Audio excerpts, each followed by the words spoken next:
bang, and there it is, right on cue. How's that? Less straight to Davis. How good was that? We about to make a round. We've got to make this count.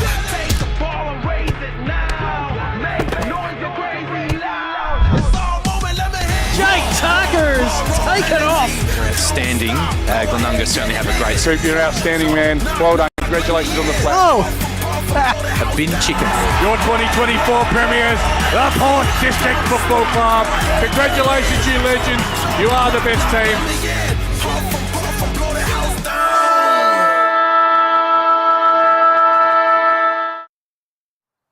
Back at Park 9 and back in fine form, Prince Alfred return home after 2 wins on the road.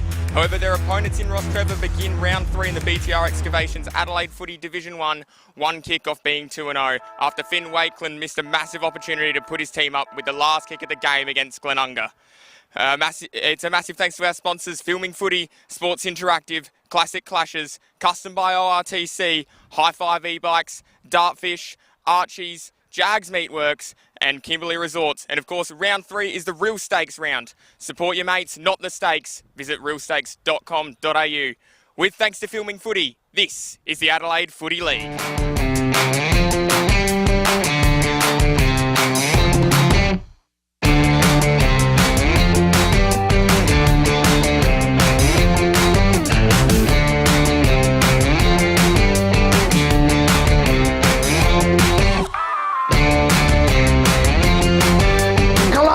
Pocket.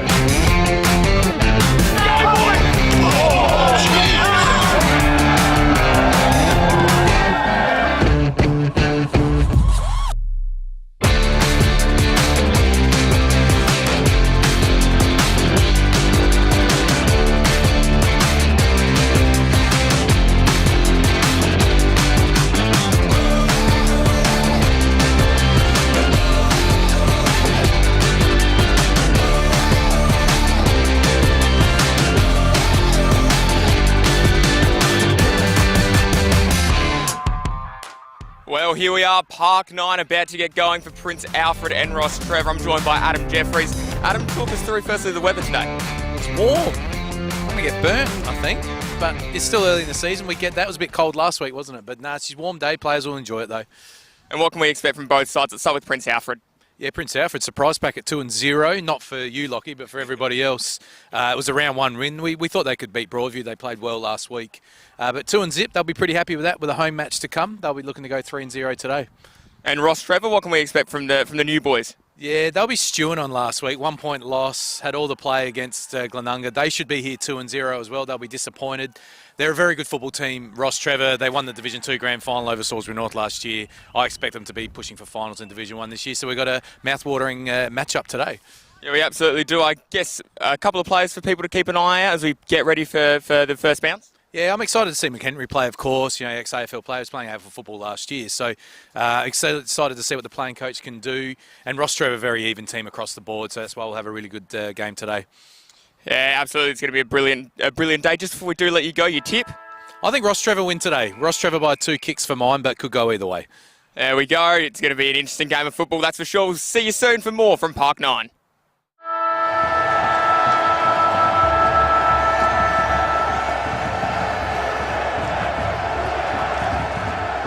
Get a quick and easy low-rate car loan from Police Credit Union today.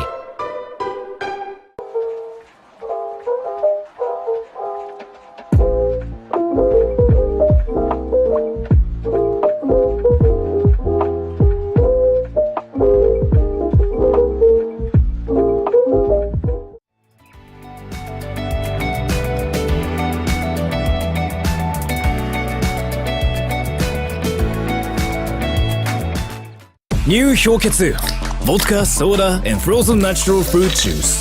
Hello, yes.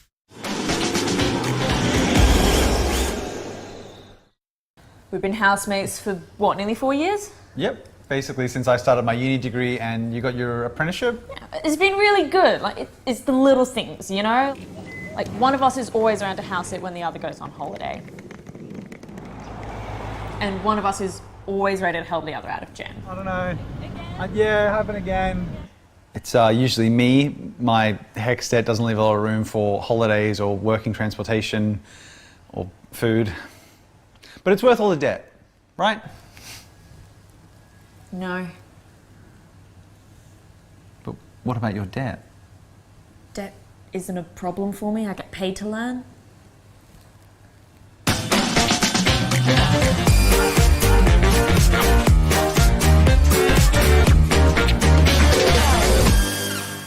You belong in blue. Apply for a career with South Australia Police.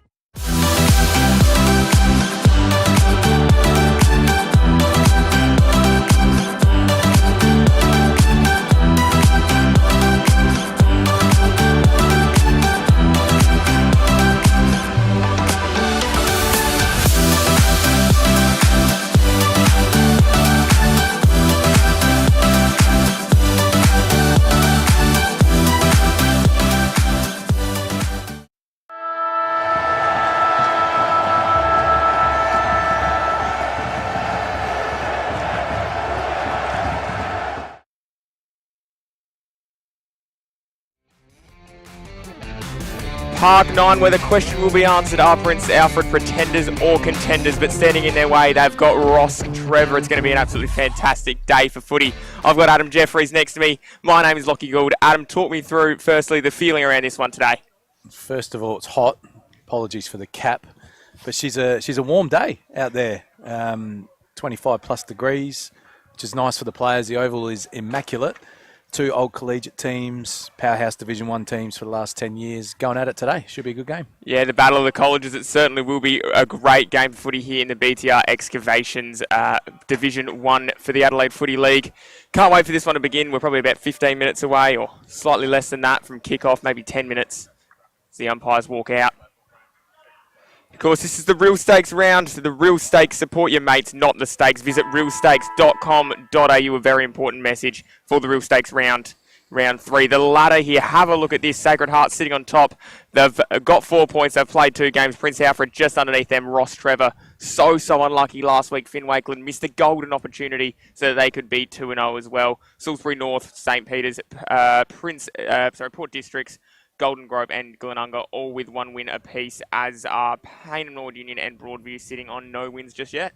Yeah, the ladder, it still takes, like I said, Lockie, probably 5 or 6 rounds. We really start, the top 5 teams will start to shape. Still early days. If you're second on the ladder, 8th on the ladder, you're not panicking just yet. A lot of footy to be played. Yeah, there is still quite a few games to go. We've got about 16 rounds left, or 15 rounds after today as well, so plenty to get done. Just in the reserves really quickly as well, Rostrevor got the win by 9 points over Prince Alfred there, so that's a B grade score. But yeah, it should be really, really interesting to have a good look at today's game. Obviously, Prince Alfred, an opportunity if Sacred Heart lose to go outright top, an opportunity to stick with them if Sacred Heart win as well. And Rostrevor would be desperate to get back to that 2-1 ledger. They really should be 3-0. But here come the visitors, Rostrevor, out onto the oval. Lots of excitement around this one. Good to see the clash strip as well, Lockie. Both normally wear a darker Guernsey, so it'll be much better for the commentators today.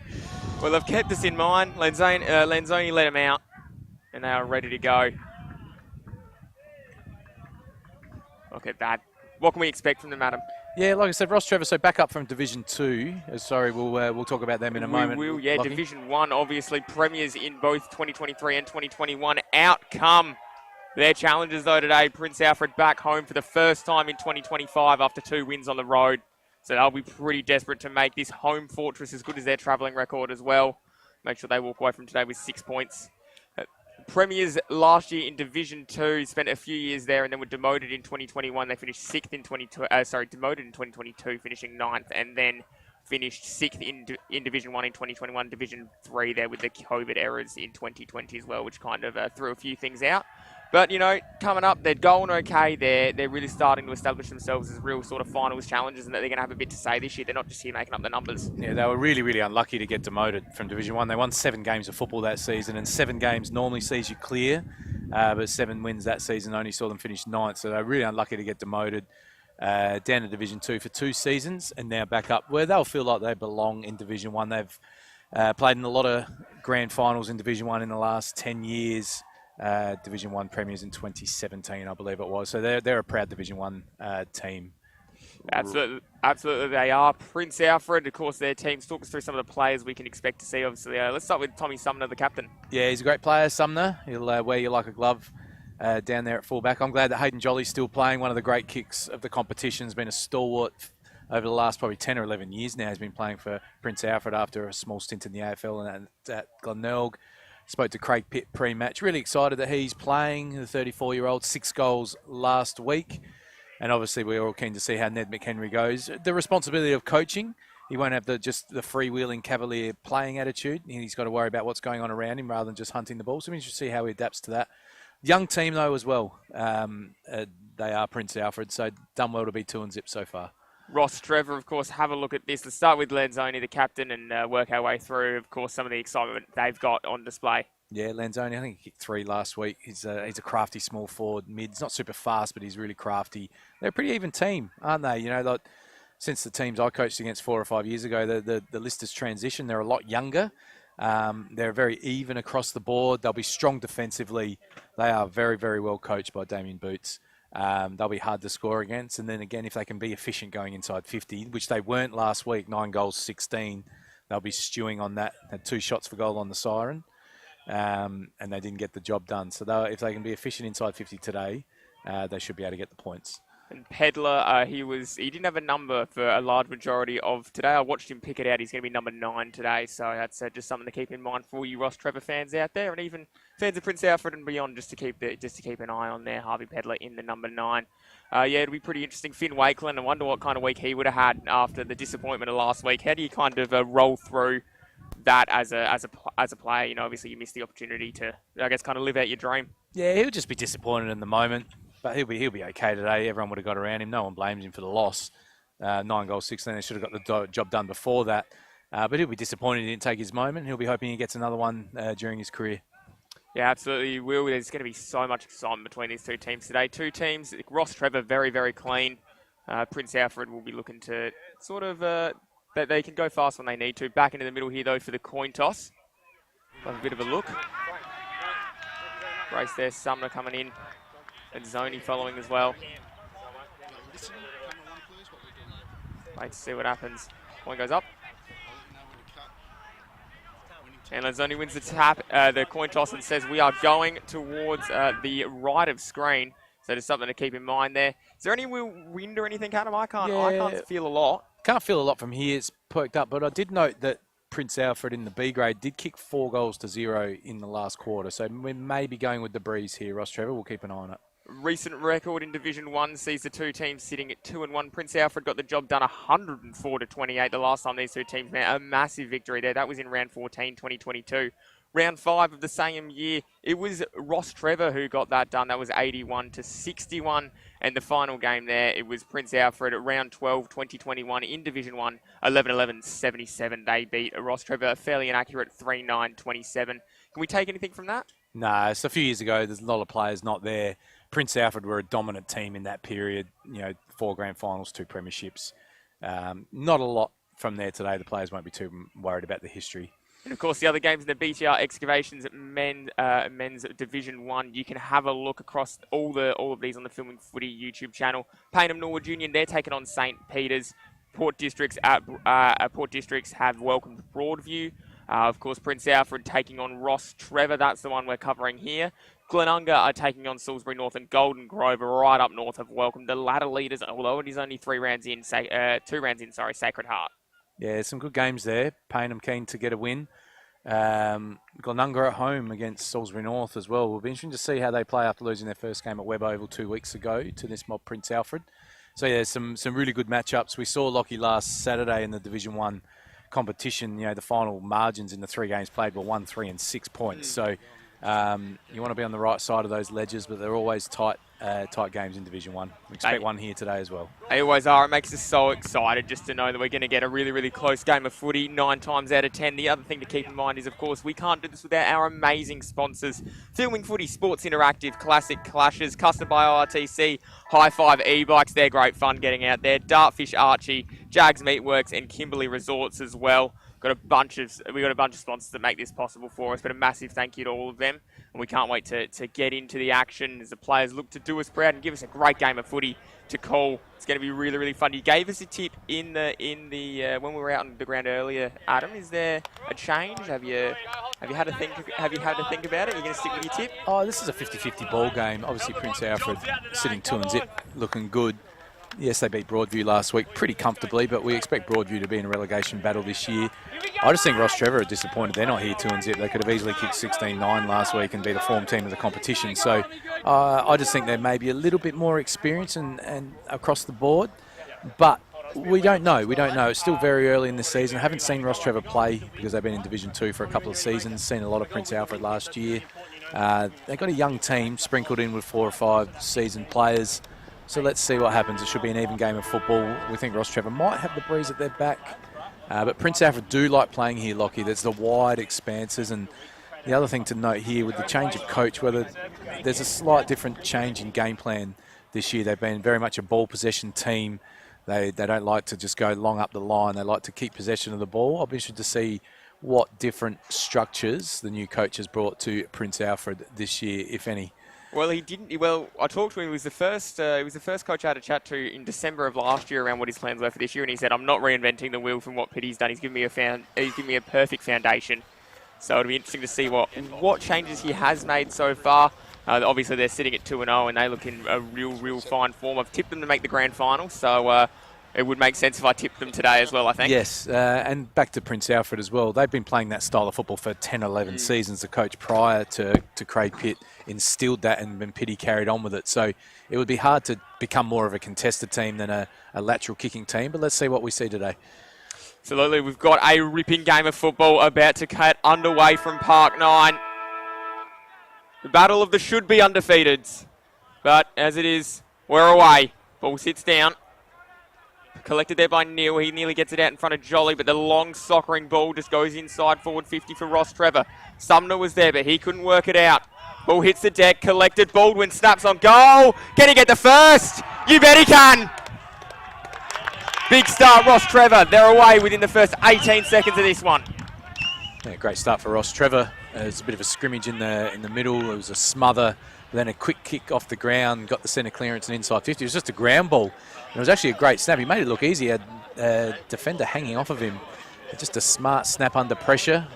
1 inside 50, 1 goal. And that's how you love to start every week, isn't it? Well done to Rostrevor. Good start for them. Yep, that's the way to go. You don't need to get it in there as many times as your opposition if you're effective with it. Especially after 9 goals, 16 last week as well. First shot on goal, accurate. Be making them feel good. Back in the middle. We're about to get underway. Ball 12 skyward. Slap down Neil. Nearly able to grab it, wasn't quite able to. McHenry and Clark were involved there. Ball spills out. Flicked over the top, and here come Rostrevor coming hard the other way. Back inside forward 50 it goes. Oh, well done. Great grab then. Schmidt doing the job. So he then rolls across half-back, gives the hand pass across towards Dean. Dean needs to make a good decision and does. Finds Ianello. He then flicks it over the top. Schmidt's got it back, turning one way, then the other. Then the ball up towards half-forward. Ball falls, and there's a good mark taken by Pitt. Fresh off 6 goals. Oh, that kick's going to work out wonderfully. What an excellent kick. Excellent connection between the Prince Alfred boys there. Brilliant work. Yeah, I'll be disappointed in guard the mark in the corridor there. It was just an easy kick for Pitt to pierce down the middle. It was a quick transition. They'll be disappointed, Rostrevor. They got the inside 50. They allowed the intercept mark, and then in a jiffy, Prince Alfred are having a shot on goal. Hugo Kelly. He can kick a footy. And, well, just as I've talked him up there, he's dragged that one across the face. That's a commentator's curse. Well done, Lockie. First one for the day. But you could see the ball drop there. We can't feel it much from here, but they may be kicking into the breeze down that way. Well, that's a great grab too. Mark taken then by Kemp. In the centre of the ground. Prince Alfred, dimension-wise here at Park 9, it's a smaller round than some of the other ones. Well, that was just a long kick. It's one of the two there. Ball on the outer side, dancing one way then the other. Footy rolled forwards, and now Prince Alfred should be able to respond hard the other way. Garrell's had it. He then sent it up. Oh, well done. Little snap coming here. He's kicked it. He's kicked it. Excellent goal. A really, really good kick then. And the player then in Bentley does the damage. Yeah, good goal there by Bentley. Made it look easy on the check side. Rostrevor, defensive line coach, will be disappointed with that tackling effort or lack of corralling. He just let him get goal side. Both teams, inside 50s looking dangerous when they go in. Early nomination for the player of the day. That was a great check side. Yeah, it was absolutely fantastic. He kicked it from nearly... Oh, he had an angle to work against, that was for sure. Nearly 90 degrees almost towards the goals. Made it look like a walk in the park here at Park 9.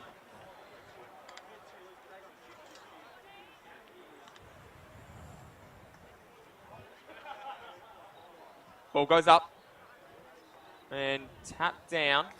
Should work its way out.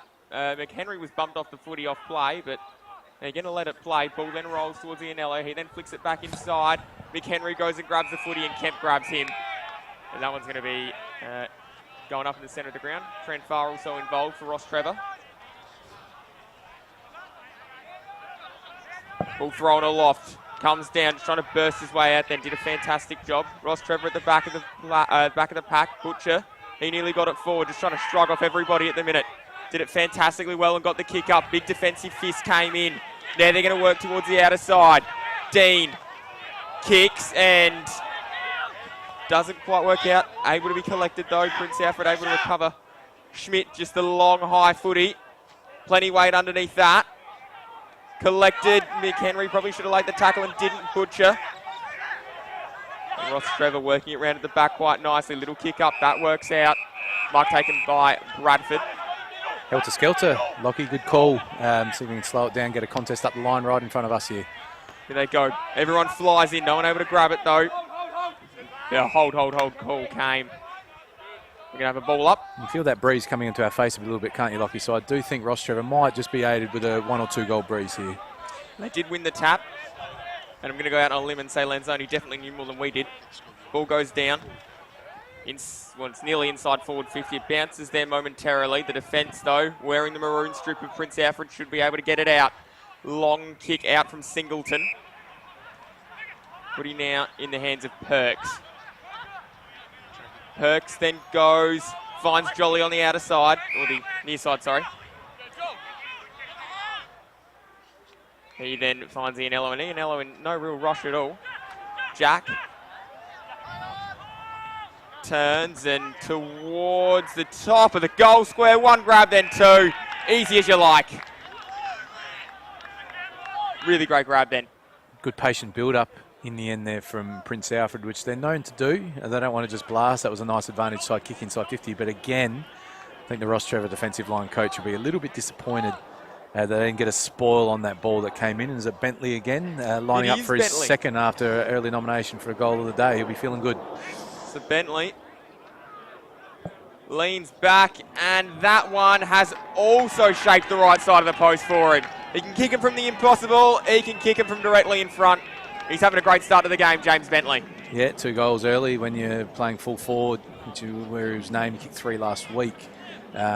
Be feeling pretty good. You always wonder, he kicks the check side, would he miss the drop punt set shot, but he threaded it through. Good contested mark, so he's doing it on the ground, he's doing it in the air. Again, Rostrevor a little bit disappointed with their defensive action there. Something they'll want to tidy up, but a good start for the Prince Alfred full forward. 2-1-13, plays 1 straight 6. That's, of course, on the Kieran Hayo Ketsu scoreboard. All about to go up. Comes down, Neil. Sits out the side, just a big soccer. Out, and it should sit. That was Tranfar's kick inside forward 50. Well collected. Dumped almost after he kicked it from Sumner, and no, Sumner won the free kick, was going to be holding the ball. He doesn't give you an inch, Sumner. He is a second skin as a defender. Well played. Shoot with the footy. Goes up. Oh, Ianello's held on to that one. Fantastic grab. Had a good start to the game, Ianello. 3 or 4 possessions already. Certainly has. Kick-outs. Kick down now for Pritchard. Didn't quite work out. They should be able to collect it. McKinns was there. Ianello's back on the footy. He then flicks it back up. He's running in. That's going to be... Oh, no one really able to get a clean disposal at all. Ball then works out for Pritchard. They should get it out of there, Rostrevor, though, after forcing the turnover from Pritchard's disposal. Ball now ends up in the hands of Dinesh Train Sky. He then flicks across. Oh, that could almost work out. It did. They're on for a little bit of a run, but Clark saw that and stopped it nicely. Ball flicks back, and they should be able to get it forward now. And back across. Ball now in the hands of Clark. Clark then has his kick smothered. Rostrevor got 3. Do they work it out? One of them's the captain in Lanzoni. He then gives a big bump. The ball goes forward. Great take. 1 then 2. Was able to grab it. And Boxer, he doesn't mind flying for a footy. Yeah, great pressure in the middle of the ground from both teams. The ball was bobbling around. Each team had their turn with the footy. Great smother there. Was that the captain Lanzoni, I think? No, it wasn't. He laid the great shepherd in the end. And then great penetrating kick inside 50 to the advantage side. And well protected the drop part, the chest mark there. I thought he was going to come out with the hands, protected the drop zone, took a good chest mark directly in front, 35 out, Lockie call it home. I will do. He's not an easy man to take a mark on, his Sumner. Kick is on its way. Boxer delivers. And there is a big punch landed by Rostrevor. They're 2 straight 12. PAC 2-1-13. Good game of footy early, isn't it? Both teams, plenty of pressure around the midfield. The ball's bobbling around a lot, and both teams' forwards look on song. Both teams' defenders haven't really been able to nullify those long kicks in as of yet. So 2 goals each, early days, lots of pressure around the ball, and both teams' forwards making the most of their half opportunity. So a good start to the game. It is. It's a hard game of footy so far, which is exactly what you want to see. Martin just 1 point. Let's get going again. Umpire having a bit of a discussion there. Interesting. Just going to stop play. Perks. The umpire exchanging some words. Ball back in the centre. Should roll out. Trent Farr was there. But in the end, Garrels came in and nearly won the footy. Flicked now across towards the outer side. Dropped. No one really wanted to go and get it, so Garrels did just that, and then he was wrapped up quite nicely as well. I think the conversation in the middle lock is about the umpire having room to back. I think some of the on-ballers were maybe behind him, so he just wants to make sure he can back without getting taken out. Oh, there you go, the umpire whisperer, Adam Jeffrey, sitting next to me. We don't want umpires going down. No, certainly. Certainly not. We don't have a game without him. They do an excellent job. Ball then fired back. Trent Farr, inside forward 50. Footy just bounces. No one able to really grab it. 1, then 2. I don't know how he got that kick away. Oh, but he just... McCormack missed.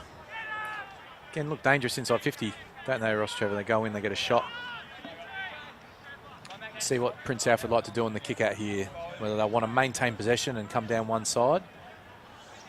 Well, I think Pritchard's nearly ended up down on Bundy's Road down there, but he's managed to grab the footy. Of course, those not familiar with the Adelaide area, not too far away from the Adelaide 500 circuit. Ball then goes up and a great mark taken by the player in Neil. Great kick out there. There's always that little gap in the junction, and they sat the ruckman there beautifully. Good grab by Neil. That they did. Dean on the outer side, although the intercept mark taken nicely. Rostrevor will then turn back inside. The kicking board was dangerous. It opened the door, certainly. Shoot was there. He might get it back anyway. He did. Boxer, footy sitting. Not quite able to, though, and in the end, that's a fantastic tackle. Umpire's going to say we're going to ball it up inside the forward 50 here for Rostrevor. They got the first of the day, then Prince Alfred kicked a couple. Now it's back level again. Lanzoni had a little bit of an option, but he had half a look almost. Bromley, though, able to take a mark running back. Last line of defence kind of stuff. Decides to just kick it. And towards a pack that formed pretty quickly. Rostrevor, though, have the numbers. Can they work it out towards the back of the pack? They've got a little bit of a chip footy working. Oh, that one went over the boundary line. And there's a bit of a scuffle on as well. Have a look at this. Trent Farr involved, and umpire says very quickly, let's split that up. Enough of that, boys. Good to see all the old collegiate teams, who's smarter than who, always getting into each other. Good to see. My ATAR score was higher than yours, yada yada. We'll have to come back in. Big third man up then. Punch came forward, inside forward 50 though, but the only player back there is Schmidt. Schmidt then grabbed the footy. He then flicked it across, and a couple of options up the line, although the footy's intercepted by Jolly, or passed on by Jolly rather. And the ball out wide. Kelly was there. Bentley, he's been the dangerous forward, but he's on the 50 line now. Rostrevor had 4 on him. Managed to work it out. Mick Henry, 1 grab then 2. Bobbed up. Did the player coach? It's a great player, Mick Henry, but I'm not sure he's got a 51-metre set shot in him. That's a long way from us, but he looks like he's a fair way out. But he might have to have the set shot now. Well, he's having a look as the former Crow. Been a lot of errors from both teams with the short kicking, hasn't there? Both teams want to maintain possession. A lot of turnovers so far in this game. Mick Henry decides instead he's going to go towards the hot spot. Big fly over the top, and the fist came dead. Didn't want to go for the spectacular, instead went for the safe option. Just punched it away. And in the end, Pedler, he ended up with the ball. Ball then flicked back. They're going to have to zigzag it around Dawson. He was there as well. The soccer went more high than it did distance, and in the end, a mark taken in the end. So they're able to just kind of work it out here, Rostrevor. Take a moment and a pause. Kick down the line. Might work out okay here. They go boxes on the lead. Schmidt there, though. He's so hard to beat in the air. He's had a good start to the game as well, Schmidt, hasn't he? He just took that boundary side perfectly away from the forward, where he knew where the kick exactly was going to go. As they look to switch the footy here. They might, but they're going to run into dramas, and McCormack was there, able to just kind of get it across the line. They were in. They saw where the safety was and used it quite nicely. Kick then finds, in the end, Bromley. Bromley then looks up. Schmidt's away. Has a couple of options, decides against that. It's in the kick-in board. And they're off here, through Jolly. Jolly's kick was an absolute belter, but it just got chopped off before it reached its intended target of McInnes. Again, a lot of turnovers, isn't it? The ball's just going end-to-end. There's not a lot of stop-repeat entries. The ball's going in one side 50, then down again the other end. And Zoney turns pretty quickly. Man, that's a great defensive grab as well. And Bromley starting to join Schmidt as the defensive generals for this one. Sumner, I'm sure, will bob up at some point as well. Great start to the game for Bromley. He's got a beautiful long left leg on him as well. That's in full display at the minute. Over the top, though, came a Rostrevor player. That's an excellent tackle too, and now they're into it. They are absolutely into it down there. Oh, it is very unhappy. Meantime, umpire played the footy on, so they spread quickly from the boxing ring and back onto the footy field. Ball now flicked up, and it should work out here, McInnes. He then turns. Kelly, who's the linking kick inside forward 50, but the only players back there that were ever in any real danger on wearing the strip of Rostrevor. Now they work it around the back. Outer side, Dawson. Had to take a good grab and did. Dawson. Then the kick up. Good mark by O'Malley.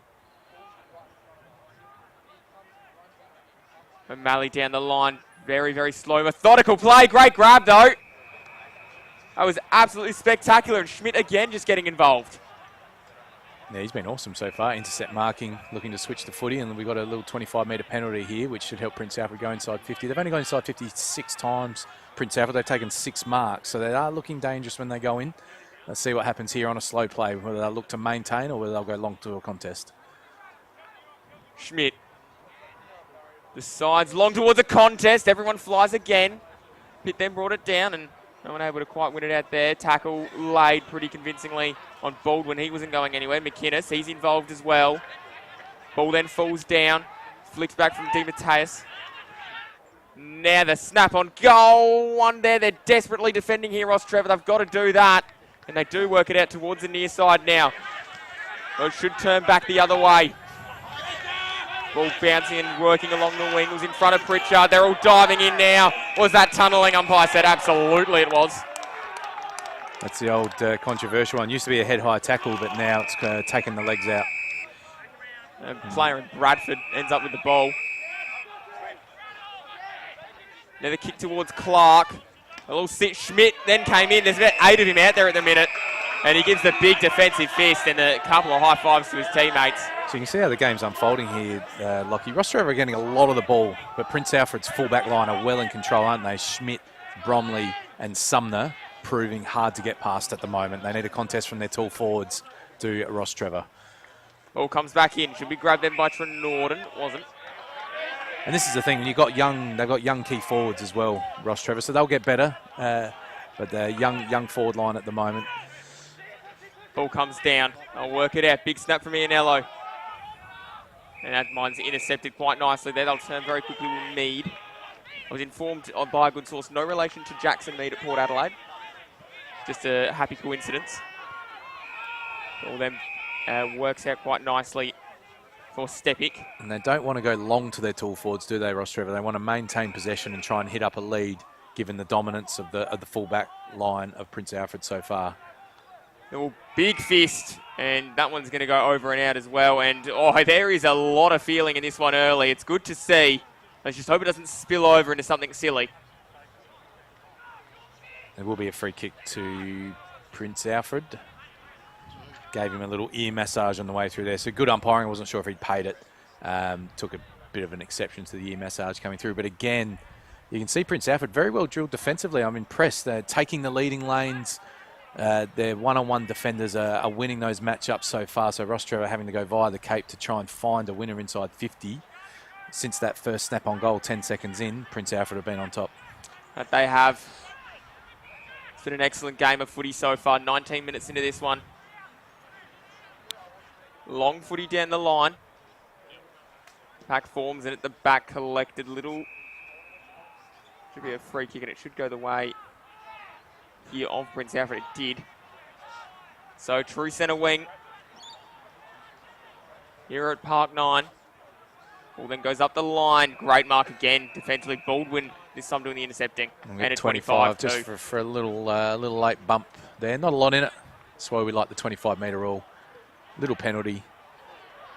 Oh, and there was a little. There's certainly a little bit of feeling out there because there's going to be another 25. So they'll march him further up. And there's a player that's been lined out there, and it looks to be like that's Pedler, who was collected for a non-footballing incident. Meantime, ball laid off, and Lanzoni just ended up with the footy. That's the kick they want, isn't it? You know, Lanzoni on the lead out into the pocket rather than the long kick going inside 50. And yeah, something happened off the ball there. We won't speculate as to what it is, but we've got a card coming out now as well. So there's a yellow being shown. Is it the Prince Alfred player? I believe it is. Yeah.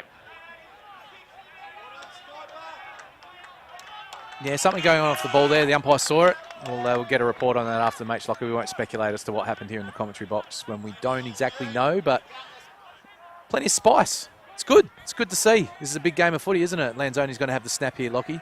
Yeah, he is. I think that was Bentley that's been sent off. Which is a blow as well because he started the game well. Lanzoni looks at his target and just to add some extra salt into the wound, he's missed. 2-2 apiece, 14 on the scoreboard. Of course, the Kieran Hayu-Ketsu scoreboard. Delicious drop. You said you were going to have one after last week's game, Adam. I've seen them everywhere now. I was out selling wine this week. Saw the Kieran Hayu-Ketsu, so I'm going to buy some this week, Lockie, for sure. Sponsors product. Yeah, you got to support them. And balls come down. Ned McHenry returning back to the footy. He might have thrown that then. He was holding the ball, and now it's on again. It is on for young and old. Not much the umpires can do here unless they want to start the play. Again, plenty of afters going on here as we've got a blood rule. Blood rule, and does the umpire reach into his pocket again? So player sent off there with a blood rule was Wharton. He's probably asking the umpire, how did I get that blood? But yeah, Prince Alfred fired up at the moment. Plenty of spice. Good to see. It's great for the neutral spectator and the commentators, isn't it, Lockie? Plenty going on. It's a good game of footy, and there's plenty going off the football. I must correct myself. It's actually a 2-point margin. 2-3 plays 2-1. They need to score, though, Rostrevor. They had a domination of inside 50s. They need to get a goal on the board. Ball then comes in Bradford over the top. And the crowd are right into this one as well. That one's going to be holding the ball, and there's a big eruption. It's what Rostrevor need to do, though. Their forwards need to get involved with pressure because I can't see them marking the ball in a one-on-one contest. Good tackle there. Shot on goal from 20. Needs to kick it for Rostrevor. They've been dominating. It's their 12th inside 50. So they need to put some score on the ball while they've got this domination in the game at the moment. Boxer. Cameraman cut away very nicely to Wharton there on the bench, getting a little bit of work done. Of course, he's waiting for his nose and his lip to stop bleeding.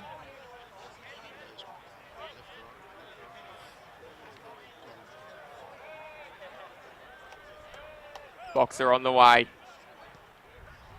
And that's across the face. No, he's kicked it. There we go. It's a big goal there.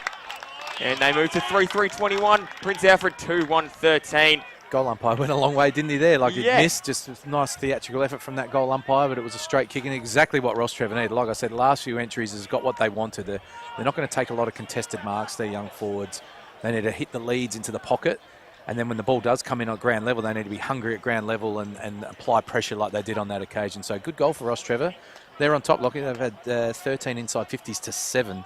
They've only taken the 1 mark from those 13 entries, but find themselves 8 points up. Big centre clearance coming up here. An 8-point ball game. Ball back underway. Flicked out the back there. Perks just decides off the step to just load up towards the 50. They might work it out here. Flicked across.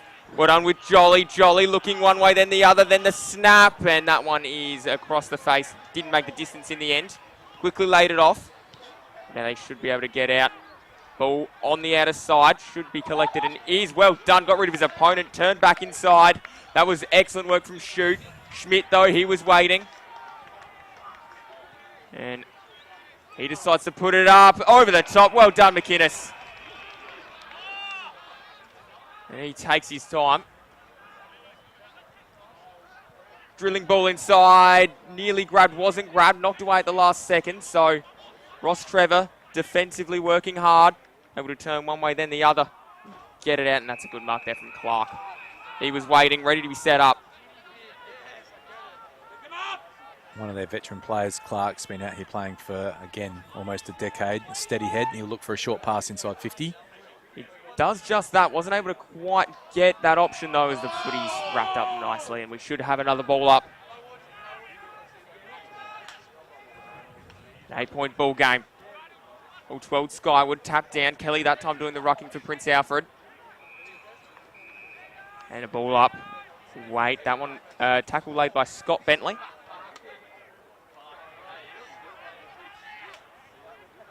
Flick towards the outer side. And should be balled up. Umpire says it was in the back. There we go. Bit of a clumsy effort there from the Rostrevor defender. Not what you needed. But Jolly has got the ball. One of the great kicks in the competition. He'll be trying to make eye contact and hit a little lead up. Jolly, well, he did just that. Found a leading target and was able to get the ball across to him. And it is all on the shoulders here of Mitchell Dean. I'm sure he's confident with the distance here, so look again for Prince Alfred to look for a short pass or a kick to the top of the square. So what can Dean do?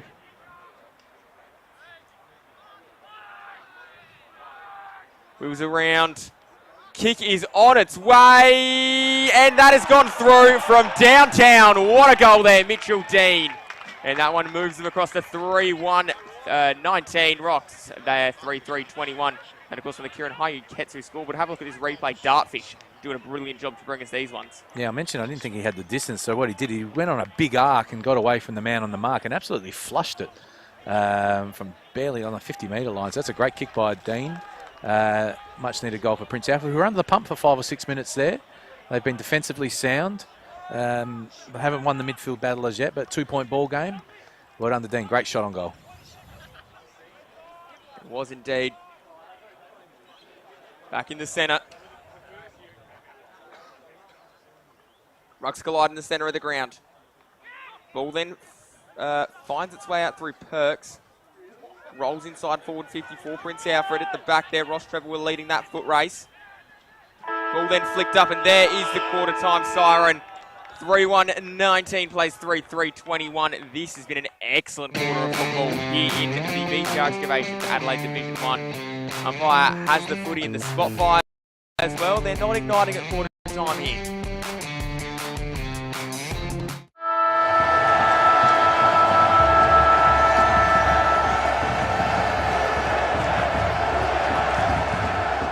Get a quick and easy low-rate car loan from Police Credit Union today.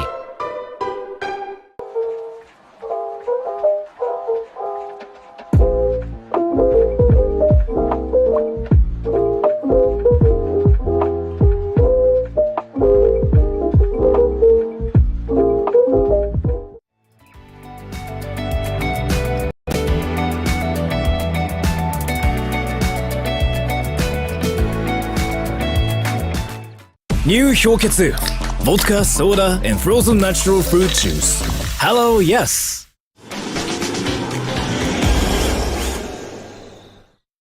We've been housemates for, what, nearly 4 years? Yep. Basically, since I started my uni degree and you got your apprenticeship. Yeah, it's been really good. Like, it's the little things, you know? Like, one of us is always around to house it when the other goes on holiday. And one of us is always ready to help the other out of jam. I don't know. Yeah, happen again. It's usually me. My HECS debt doesn't leave a lot of room for holidays or working transportation or food. But it's worth all the debt, right? No. But what about your debt? Debt isn't a problem for me. I get paid to learn.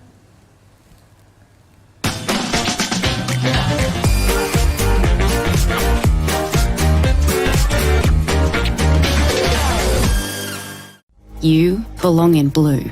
Apply for a career with South Australia Police.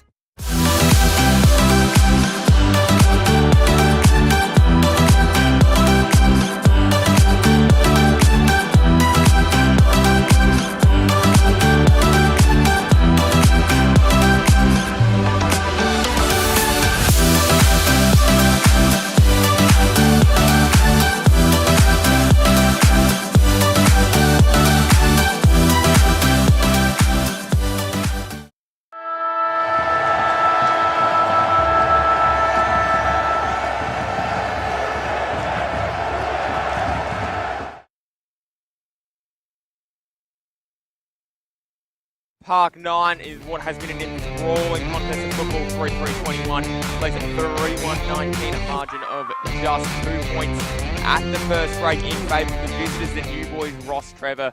Prince Alfred, they're undefeated this season. Rostrevor, well, they did have the one defeat last week in those highly controversial circumstances. But it's been a great game of footy to watch so far. Who's been some of the standouts? Adam Jeffries. Yeah, it's been a really good game of football, hasn't it, Lockie? End-to-end, a lot of turnovers, both teams trying to maintain possession through the middle of the ground, coughing the ball up. It's been pinging end-to-end. We haven't seen a lot of repeat inside 50s and pressure, and teams been able to keep the ball in. It's been going end-to-end. Rostrevor had the ascendancy for mine, 13 inside 50s to 10. Really got on top in the latter part of that quarter, but only the one mark inside 50. So I think if they can find a winner inside 50, they can potentially get on top. I was really impressed with the Prince Alfred defenders. Thought Bromley and Schmidt were really, really good early. Ironello was another player that had a lot of possession early, playing in front of us here. It is a wide ground, so we'll see what Rostrevor have in this quarter. But yeah, Rostrevor just winning the midfield battle, just getting the ball inside 50 enough, but Prince Alfred's defenders doing enough thus far. Yeah, they're doing a really, really strong job. As you see there, the player coach, Ned McHenry, the former Crow, now of Prince Alfred. Well, he's just addressing his troops at the minute, making sure they're aware of the game plan across him as well. We're riding the arm wrestle. We went into the win there and we've taken even score in our contest as an even match. So I reckon we haven't been at our best, but we're fucking still good enough, aren't we? We still match it there. So now's our opportunity to play with some composure. They're going to drift numbers back. Often they'll have +2, +3. So as forwards, you have to recognise that. If you are outnumbered, that's fine, but create a more density in there. So if it's you two and an extra spare, drift up to the spare to create a 3v2 rather than a 1v1 with the extra. Does that make sense? Yeah. The other thing, if they've got numbers deep, boys, where are our numbers? Oh, with us, aren't they? So let's continue to use them. We looked really dangerous when we did that. Yeah. Everyone, mainly me, and I'm talking about, it's ironic I'm the coach. Deep breath, everyone. Yeah. Hey, we fucking got him here. Let's have a good fight. Come on, boys, let's go. Come on. Concentrate. Yeah, very, very interesting there to hear the thoughts of the player coach in Ned McHenry. Credit to him, Lockie, for allowing the cameras to do that. Not all coaches would, letting the cameras and the microphones into the huddle. Credit to him for letting him do that. That's fantastic insights for the viewers. Yeah, it really is. You enjoy just having a bit of a listen, a little bit of a look. I remember when I was doing some bandy riding in last year's Adelaide Footy League, one of my favourite parts was getting out there and listening to what the coaches have to say. You'd know it as a coach, but from someone that's never coached a game of footy in his life, it's very interesting to see the way that you guys kind of see the game. You see it a lot differently to just us regular spectators. And of course, McHenry sees it different as well because he's out there as well. Yeah. In that playing coach role. I know he's got great help on the bench. But yeah, feisty start to this match. Enjoyable game so far. Let's see what happens in the second quarter. Back in the middle. The coaches have given their deliberations and, in Ed McHenry's case, have run back out into position. And here we go. Ball there. Inside forward 50. Should work out here for Schmidt again. He just turns and gets it on his boot. Big pack Foreman, and in the end, Schmidt was able to just take a fairly uncontested mark. All flicked up, Tranfar, big collision. Ed McHenry's there again. So they fight here, Prince Alfred, to get it out. They do emerge with it. Put it there, Ian Ello, he then gives it across. Ball up the line, and it should be collected, and is, and here we go, running along his best. A kick, well, ended up nearly with Singleton, who's in his opposite number. Pritchard, he picked it up too, and now they are away. Ball out towards McHenry, had a lot of work to do. And he did, well, he won himself a free kick. He got a slight nudge in the back there. Umpire rewarded that. With the fluoro boots on. Flicked across towards Gorels. He then turns inside, and, well, Pitt was there, but the cavalry arrived pretty quickly. One of the cavalry, though, was Mead for Rostrevor. And the whistle's gone. Run momentarily pauses. Relieving free kick for Rostrevor. Across the half-back line. Let's see what they want to do here. Again, we've seen a lot of turnovers to start with the short passing. He's found a target on this occasion. Did indeed. Mead might have been legged. Wharton then turns. He won the first clearance of the quarter. And flicks that back across. Ball now on the outer side wing. Back in, and the ruckman here in Butterworth as the footy. Runs back inside. Baldwin gave the footy across. They're working it in nicely at the back. Not able to be grabbed, so it just rolls through. Should work out by Neil. Back across here for McInnes, and McInnes takes a nice grab at half back. He's then up and finds Singleton. Nice bloke, Patrick Singleton. Had the pleasure of interviewing him. Ball then goes down the line. Perks. Should work it out, and they do. Mead, the long, just kind of snapping footy towards the true centre wing on the near side. Tranfar works his way through, back towards Mead. Mead then kicks it out of bounds on the full. Not one of his best kicks. Was under a little bit of pressure in his defence. Yeah, a lot of pressure on the ball at the moment. Both teams guilty of turnovers so far in this game. Pritchard. Let's see the options ahead of him. Decides to pick out Neil. See Neil in the ruck, comes in for the short pass, or his opponent is playing spare behind the ball. He's going to kick it to his immediate opponent here. Let's see if Butterworth can intercept it. But Butterworth will fly at the back. Then got a clever nudge from Kelly, but unfortunately it was too clever, and the umpire saw it. So Butterworth ends up winning the footy. He's quick with the footy to give it across towards DiMatteis. Mateus then DiMatteis flicks it in the back pocket. Just wondering whether Neil's better off coming down the line and contesting with Butterworth rather than leading in short and kicking it to its direct opponent on that occasion. It's good pressure again. Prince Alfred will be able to lock the ball in their forward half here. They need to do that, Prince Alfred. Rostrevor, even though it's only a 2-point ball game, would say they had the ascendancy for the first quarter. Yeah, 55-45 in their advantage. I think they just won the midfield battle, had a few more inside 50s. In old boxing terms, 10-9, 10-9, 10-9 from the three judges. This ball comes back in. Really works out for Jolly, but Jolly left the footy behind. He then almost flicked it out. He did flick it out, but he flicked it out to a player wearing the opposite Guernsey to him. Little one along the line from DiMatteis. Might work out meantime. Ball ends up back in the hands of Jolly at half forward. Snap inside forward 50 from McHenry, but Dawson just was waiting. Dawson, well, he's got an option ahead of him, uses that. No one really quick to move it on for Rostrevor. So in the end, DiMatteis lines up and sends it out towards the outer side. Through hands, Sumner, he was waiting at the back. His kick then up, and McInnes inside forward 50, great grab. Craig Pitt was just waiting. Made them pay on that turnover, didn't they? Forced them to go up the line, not maintain possession. Lowered his vision beautifully there. That was a good mark by Pitt. It's their 5th mark inside 50, just the one for Rostrevor for the match so far.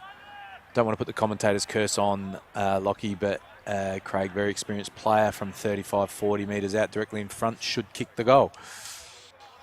So the former coach handed over the reins to Mick Henry in the off-season, was heavily written about. But fresh off 6 goals last week in more recent times. Pitt, the stuttering run up, kicks through the footy, and come on was the call as it left the boot. He knew immediately. Prince Alfred back in front. They are 4-1-25. Rostrevor 3-3-21. Yeah, it's just the slight little difference in the game is that Prince Alfred just been able to find some marks inside 50, whereas Rostrevor hasn't. Good shot on goal there by Craig Pitt. Again, the ball was zinging up and down the field. A lot of inside 50s for each team. A lot of turnovers through the middle of the ground. But on that turnover, Prince Alfred made Rostrevor pay, lowering their eyes going inside 50. Good steadying goal for Prince Alfred. Back to the centre. And away we go again. Well, then comes down Transfar, was waiting, but he nearly had his own opponent to deal with. Ended up with the ball as the ball's inside forward 50 now, knocked away from Baldwin at the last second. They should work it towards the boundary line, and they do. Ball's about to come back in. Professionally done there by Schmidt. I'm pretty sure he was pretty happy for it to go over the boundary line so they can get numbers around this contest and their forwards can roll up and condense the field. Another great feature here. You got the drive in over on the near side. You could stay in your car and watch it. There's a great atmosphere at Prince Alfred. The Kransky sausage is amazing. If you haven't had that yet, get down here and give that a go. Transfar, meantime, he's wrapped up. Umpire throws it back, gets it thrown back to him by the aforementioned Transfar. Ball goes up. And no one's, well, momentarily it was back in play, but the umpire says, I'll have another go. We wait for the ball up to commence. Umpire spotted a free kick, and it is going to go the way of Rostrevor over the shoulder. Was the call. I was going to make comment before, Lockie. Both ruckmen are being very aggressive in their body work as the ball goes up. The umpires let them go so far. This is the Rostrevor tall forward. I think it is Wakeland, who's won the free kick on this occasion. Bad part of the ground to give away a free kick. Not a lot in it. They've been letting them wrestle, but the umpires pick one out, and Wakeland now gets a shot on goal. So does last week's nightmare haunt him again? Kick, much less important, but a kick that's got a different result nevertheless, and he kicks a goal.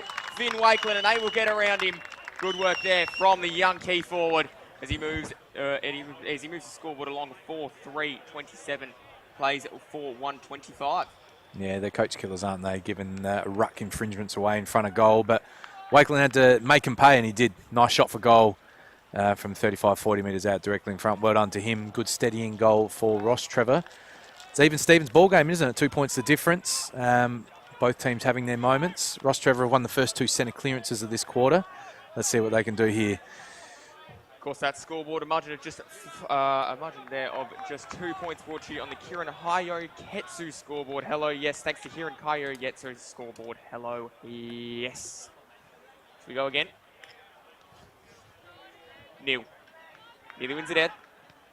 Although, Footy's just going to dribble along the ground. Nearly collected and was inside forward 50 there. Pedler across the face. Might register a score. Doesn't look like it's going to. Boxes there. Footy nearly over and doesn't quite get out. Turning, snapping, Lanzoni! Wow! What a goal that was! Yeah, they'll be disappointed there. No, he's called it touch. We did see they'll be lucky they got away with one there, Prince Alfred. They'll be disappointed to let that ball bobble out in the forward pocket to Lanzoni in the first place, but they did get the fingertip on it. They were adamant from the start. No replays here, thank goodness. Goal umpire's gone with his gut feeling that it was touched, and not a great remonstration from the Rostrevor players, which is normally a good indication But the goal umpire got that right. Dodged a bullet there, Prince Alfred. They'll be disappointed that that ball bobbled out for Lanzoni to have the snap. 4-4-28 plays 4-1-25. Ball now towards the outer side. Comes down and don't quite get it out there with Tranfar, and he's going to get wrapped up. Spade holding the ball, the umpire. See Sumner coming up, ringing the hand, but he's good to go. Sumner wins the footy in the end by that tackle. So he turns and goes across the face. And the switch looks to be complete right about now, and it is. It's in the hands of Bromley, who had a really good first term. Schmidt, who's had a really good game, now gets the ball. He then flicks it back. Bromley nearly ran into a world of trouble. Schmidt picked it back up. And they should get out of jail here. Pritchard. Inside forward 50. Ball dropped by Wakeland, doing some work at the back as well as in attack at the minute. And then the footy sits, collected, wrapped up. Just a note that Wakeland is in the ruck at the moment, so well done to him for dropping back to intercept that ball. Butterworth, early rotation. Let's hope he's not injured. We'll see if we can find that out soon. Well, Neil Easier, the ruckman at the minute for Prince Alfred. Ball then decides to go forward. Ianello was the kicker. And that one's going to be holding the ball. No umpire says he's going to wrap it up. There was a spectator who thought it was. We get this one ball back into play. Ball comes down. Should be cleared, isn't. Ball rolls to the back, and now, well, they're desperately defending again, Rostrevor. They've done it multiple times throughout the game. Di Mateus then works it out towards the boundary line. Sumner picks it up. Turning, twisting, getting away from his direct opponent. And now the kick at the back. Garrels was there, maybe spent one before he was able to actually have it. And now umpire says that one is holding the ball, and that one's going to go. And end up in the hands of Prince Alfred for a shot on goal. Yeah, very deep pocket out there, so that'll be a very tricky shot for goal. Look for a kick to the top of the square here. We just saw in the vision there the Rostrevor ruckman Butterworth. Doesn't look all that happy on the bench, so I'm a bit concerned there may be an injury to the Rostrevor ruckman very early in this match, which will leave them a man down and a key position player down, as they've gone short to Ianello just on the lateral, just inside 50. Much easier angle for the long shot on goal. Ianello, he lines up and has a bit of a look. Of course, kick game came then from Garrels. What can he do? Big kick in the context of the game to put him back in front. Ianello! No. So he misses there. Scoreboard now reads 4-2 to 4-4. Rocks with a slight, slender 2-point advantage. Di Mateus. He then finds a hit-up lead with Kemp. Kemp turns across the ground. Big ball to be won, and it is won in the end by Rostrevor. Ball flicks back towards Di Mateus. Di Mateus then gets it moving forward. And that's going to be a free kick for front on contact. Yeah, easy call there for the umpire. No eyes on the football. O'Malley didn't waste any seconds, really. Pedler ended up with the ball from his kick. Pedler now does the opposite, trying to find an option inside forward 50 in front of the O-Barn. He sends it up to the hot spot. Ball falls down. The back. Tranfar was just had it momentarily taken away from him. Lanzoni's looking dangerous. Singleton's got other ideas. He then flicks it wide for Bromley. Bromley's little dribbler along the ground, but they pick it back up. Pedler might have to give it back from where it came. And they fire it out towards Di Mateus.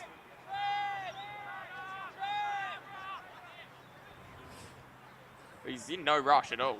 He's going to go back. He looks pretty confident in his own abilities here.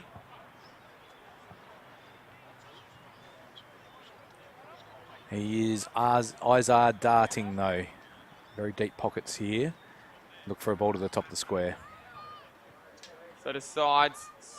That's where he goes. Big back game over the top, and somehow that is an absolutely fantastic mark. Schmidt does it again.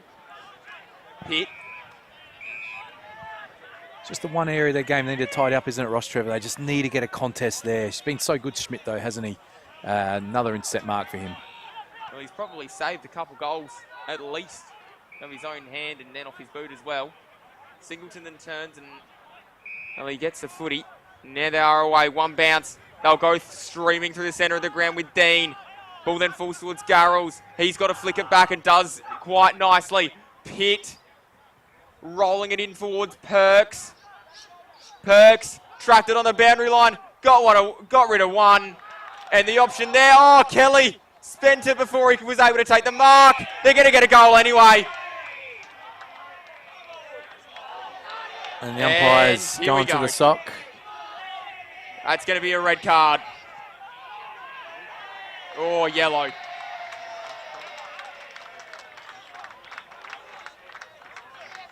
Yeah, that's all right, though. It was a late bump. Was it Pedler? Might have been. It was a late bump as he kicked it. He kicked the goal anyway, I believe. So if he had missed, I think he would have got another kick. But the goal should stand. And a 10-minute send-off. And while that was happening as well, the Rostrevor Ruckman Butterworth has re-entered the arena too, so good to see no injury there. So Pedler given his marching orders. Oh, wow. They nearly muffed it, didn't they? It was Kelly that dropped the uncontested mark. Was a big bump. It was just after he kicked it. In years gone by, that would have been okay, but in modern footy, they don't really like to see those late bumps, do they? No, you won't be getting away with that anymore.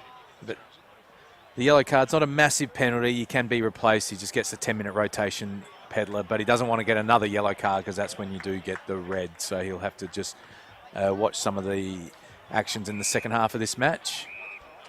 Fearsome red card. In fact, we've got a double goal.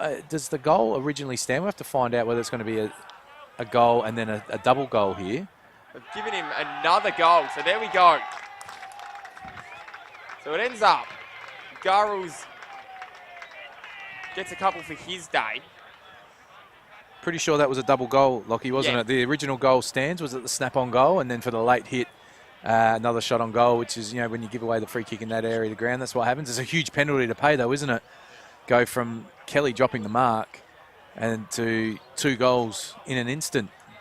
So scoreboard 6-2-38, plays 4-4-28. That, of course, Kieran Hayoketsu. Make sure you grab yourself a couple of those after the footy, or even, I believe they've got him in the bar. I've got that on good authority too. Here at Prince Alfred. All right, we might go in and have a look after the game. Yes, of course. Remember, also drink responsibly, of course. Ball back with Ianello, and he then gets wrapped up.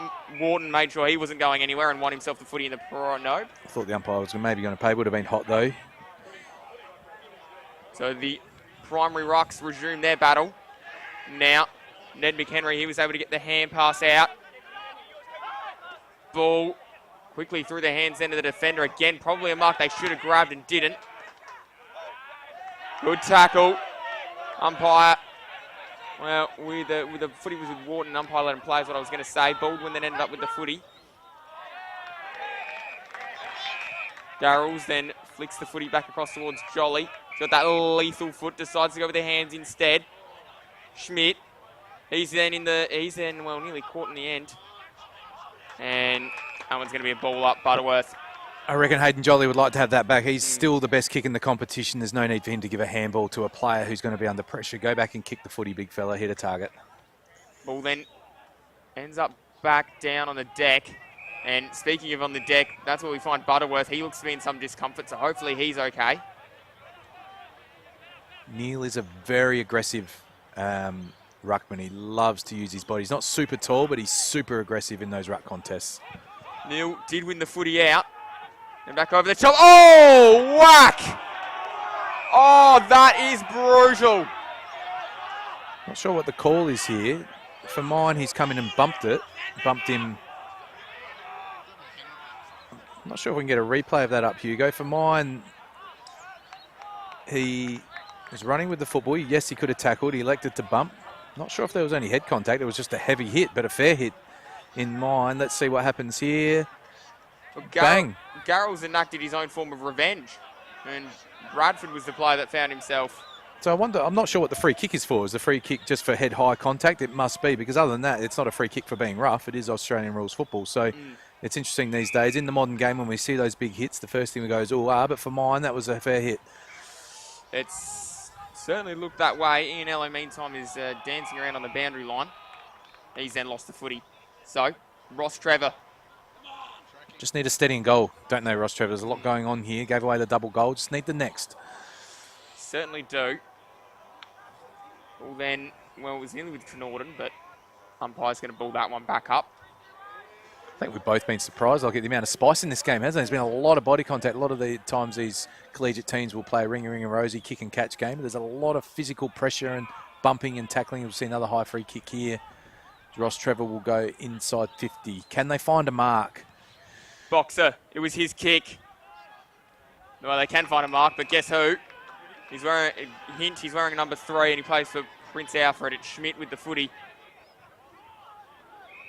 He then goes up the line. Yeah, he's impassable, Schmidt, isn't he? They need to actually ask their forwards to put a contest on him. They need that ball to come to ground at the top of the square where they can get crummers or at the very least get a ball up and lock the ball in. But Schmidt's repelling everything and he's on his own again here. Well, he's looking good for the Archies at the minute. He's off and running, although he's very nicely corralled. And McInnes has to settle. So he just looks one way and decides the kick-in board's the way to go. Schmidt again with the footy. He's brought his own leather out there. And backing back with the footy, potentially one O'Malley probably should have marked and didn't. Perks, he then flicked it across. Ball falls down. Baldwin, he then rolled and gave it a little tap towards his ruckman. That's a long way for Butterworth to get down. And he's wrapped up by Garrels. As you see Neil and Butterworth go out. Watch Neil, he's super aggressive with his body work. He's not a tall guy. He'll want to use his body. He does just that. Ball goes towards the boundary line. McHenry picks it up. He then turns. Gets the kick inside forward 50. Ball falls down, but the hot spot wasn't where the footy needed to be. Dawson nearly was able to get the peel, and then Jolly got a hand pass out. Kick from the liquor painter 50. Not going to be a free kick. It is. It's going to go the way there of Rostrevor, and it ends up in the hands of Best. It was a good effort by Ollie Clark, but it was worth trying to make the contest. But again, you can see the difference. Prince Alfred are getting the contest inside 50 and putting Rostrevor under pressure, whereas Schmidt is marking everything that goes the other way. Best. Out towards the wing, and in the end, Schmidt's got the footy again. Yeah, they're going to have to start going the other way, and we've got a 25-metre penalty as well. So the fullback's going to have a shot on goal. Won't be every day he would have thought he was going to have a shot on goal. That's what he can do, just getting some advice from his coach. I don't think there was a lot in that. I think just the Rostrevor players infringed on the mark. 40 metres out. What can the fullback do? Schmidt. Will lines up. Oh, he's kicked that like a forward. Great goal. That one's 7-2. Rostrevor 4-4. And this is a great game of football, but Prince Alfred's starting to just establish their dominance in this one. Schmidt on the board. Yeah, he's we can't sing his praises highly enough, Schmidt. He's easily the best player on the ground at the moment. And when your fullback is dominating like that, and even now rolling up, taking the inset mark just outside 50 and getting the 25 and slotting it home, well done to him. He's playing great football, but what Rostrevor need to do is find a way around him because they're getting plenty of the football themselves. They just need to get around Schmidt and find the next goal. What size Archie's do you reckon he is? Because he might be taking a pair home at the minute. Ball rolls forward. Should be able to get it out. They nearly do. Footy then fired back inside forward 50. Goes down. The defenders are there though. Ball then flicked across towards Singleton. One bounce. Two bounces. Absolutely no rush at all. Towards the outer side. Big fist came in. And that one's going to go over and out. Mead was in no real want to keep that footy in. Yeah, big couple of minutes coming up here for Rostrevor. It's only going to be maybe 3 or 4 minutes till the halftime siren. Just need to be solid here around the ball and just find a goal before half-time. Only 16 points down, but they won't want to concede the next. Ball comes back in. Big tackle there. Wharton arrived pretty quickly on the scene. It's going to be Bentley has to give the footy back. Scott Bentley, that is. You can see Rostrevor have rolled a spare behind the football to try and help out. They're feeling like they're under a little bit of pressure at the moment. They certainly are. Ball then came on. McHenry was able to win the footy. Meantime, it ended up at the front of the pack with Perks. Tackled pretty aggressively then was Kelly. Worked well there. Prince Alfred looked like they were out. They saw the spare defender there and didn't want to kick the ball to him, which allowed Rostrevor to put some more pressure on, force the ball up. Well played. Great coaching then, Boots. He certainly knows his way around a coach's box, as is the man sitting next to me. Ned McHenry was trying to claim that one was in. He was nearly in the car park, though. Just started to get busy around these clearances McHenry has. I didn't spot him a lot in the first quarter, but he's just starting to get busy at these stoppages here. Ball thrown back in. Slap back down. Trend far. Managed to win it at the back of the contest. Collected with Schmidt. Schmidt told to just get it out of there. One's going to be nearly played on, although looks like it's going to come back. And Schmidt ends up with the ball again. Feel like we're calling him every 3 minutes. He must nearly have 20. Big switch of play coming up here. Now they've found the corridor and they're away again. Here they go through the centre. Bromley, he's off to the races. Decides to kick it into the hot spot. Big fist came. No one able to really win this one out, so Rostrevor got back well defensively. Knew they were going to be under some pressure. But again, Rostrevor aren't able to inset mark. Now Prince Alfred get a ball up in a very dangerous position. Big fist. Ball then manages to work its way in. McInnes was wrapped up.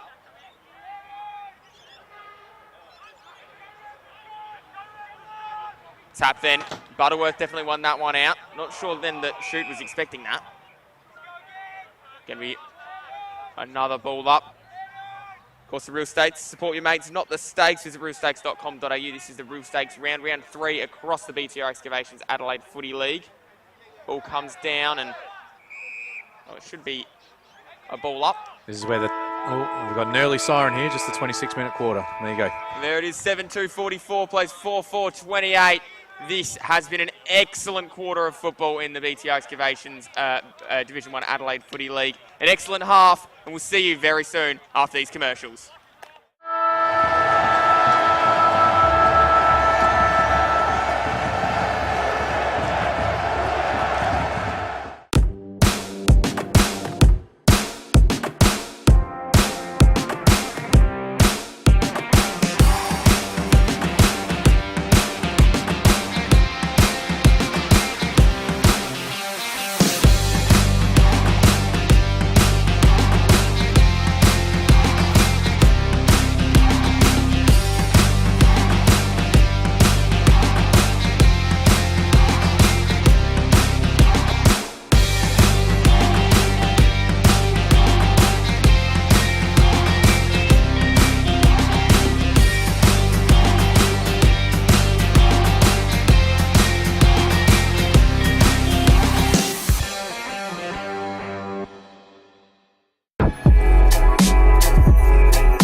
We've been housemates for, what, nearly 4 years? Yep, basically since I started my uni degree and you got your apprenticeship. Yeah, it's been really good. Like, it's the little things, you know?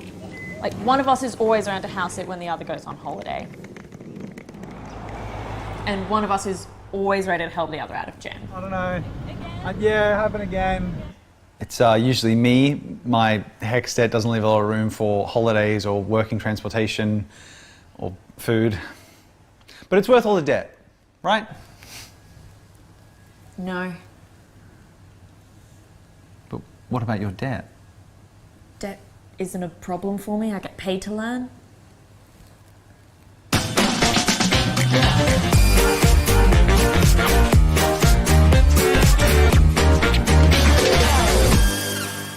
New 氷結 Vodka, soda, and frozen natural fruit juice. Hello, yes!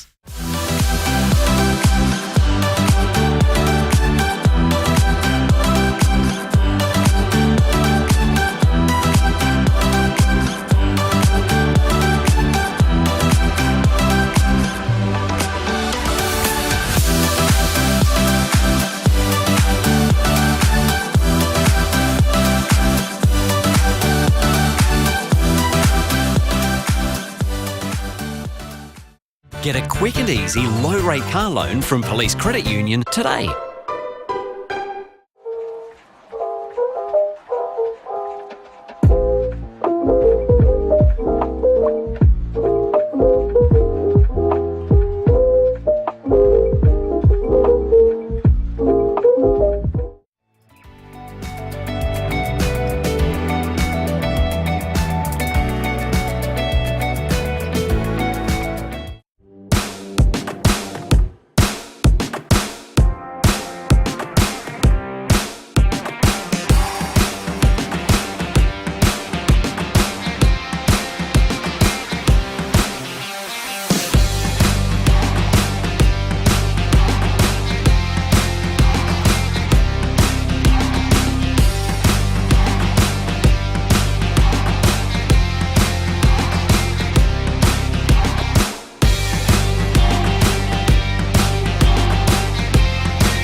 We've been housemates for, what, nearly 4 years? Yep, basically since I started my uni degree and you got your apprenticeship.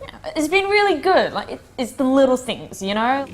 Like, one of us is always around to house it when the other goes on holiday.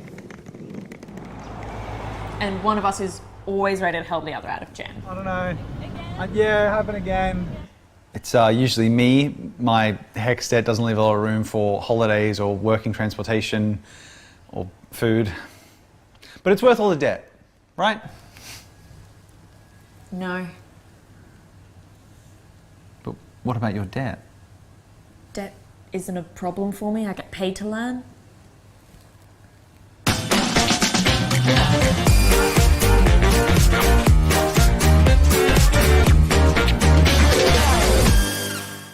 Get a quick and easy low-rate car loan from Police Credit Union today.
Back at Park 9 where the scores are 44 to 28. It's Prince Alfred and Rostrevor is our match of the day, and it has been an absolutely fantastic game of footy here, but it looks like we've got some real shocks up and down the state. We're going to begin at the top where Payneham Norwood Union are 13, St Peter's 51.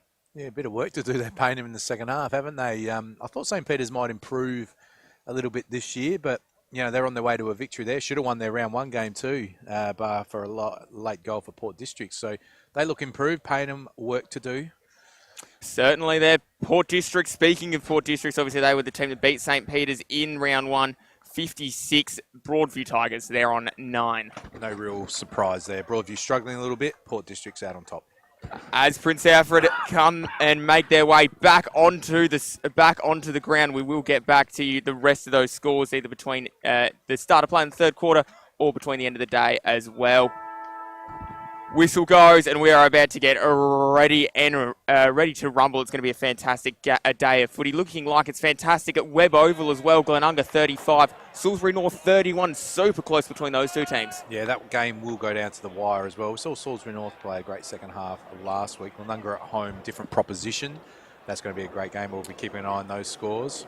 Golden Grove, they've got some massive plaudits from those inside the media here at the Adelaide Footy League. They're on 51. They're beating the current ladder leaders, Sacred Heart 38. Is that a shock, Adam, or were you expecting that? No, it's not a shock Golden Grove winning at home. I'm shocked that Sacred Heart allowed them 51 points and a half. They're such a good defensive team.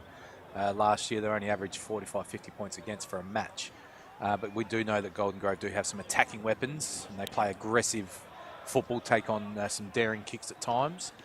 Looks like they've been able to get through, but again, I think that'll be a close finish as well, so some good games going on around the league.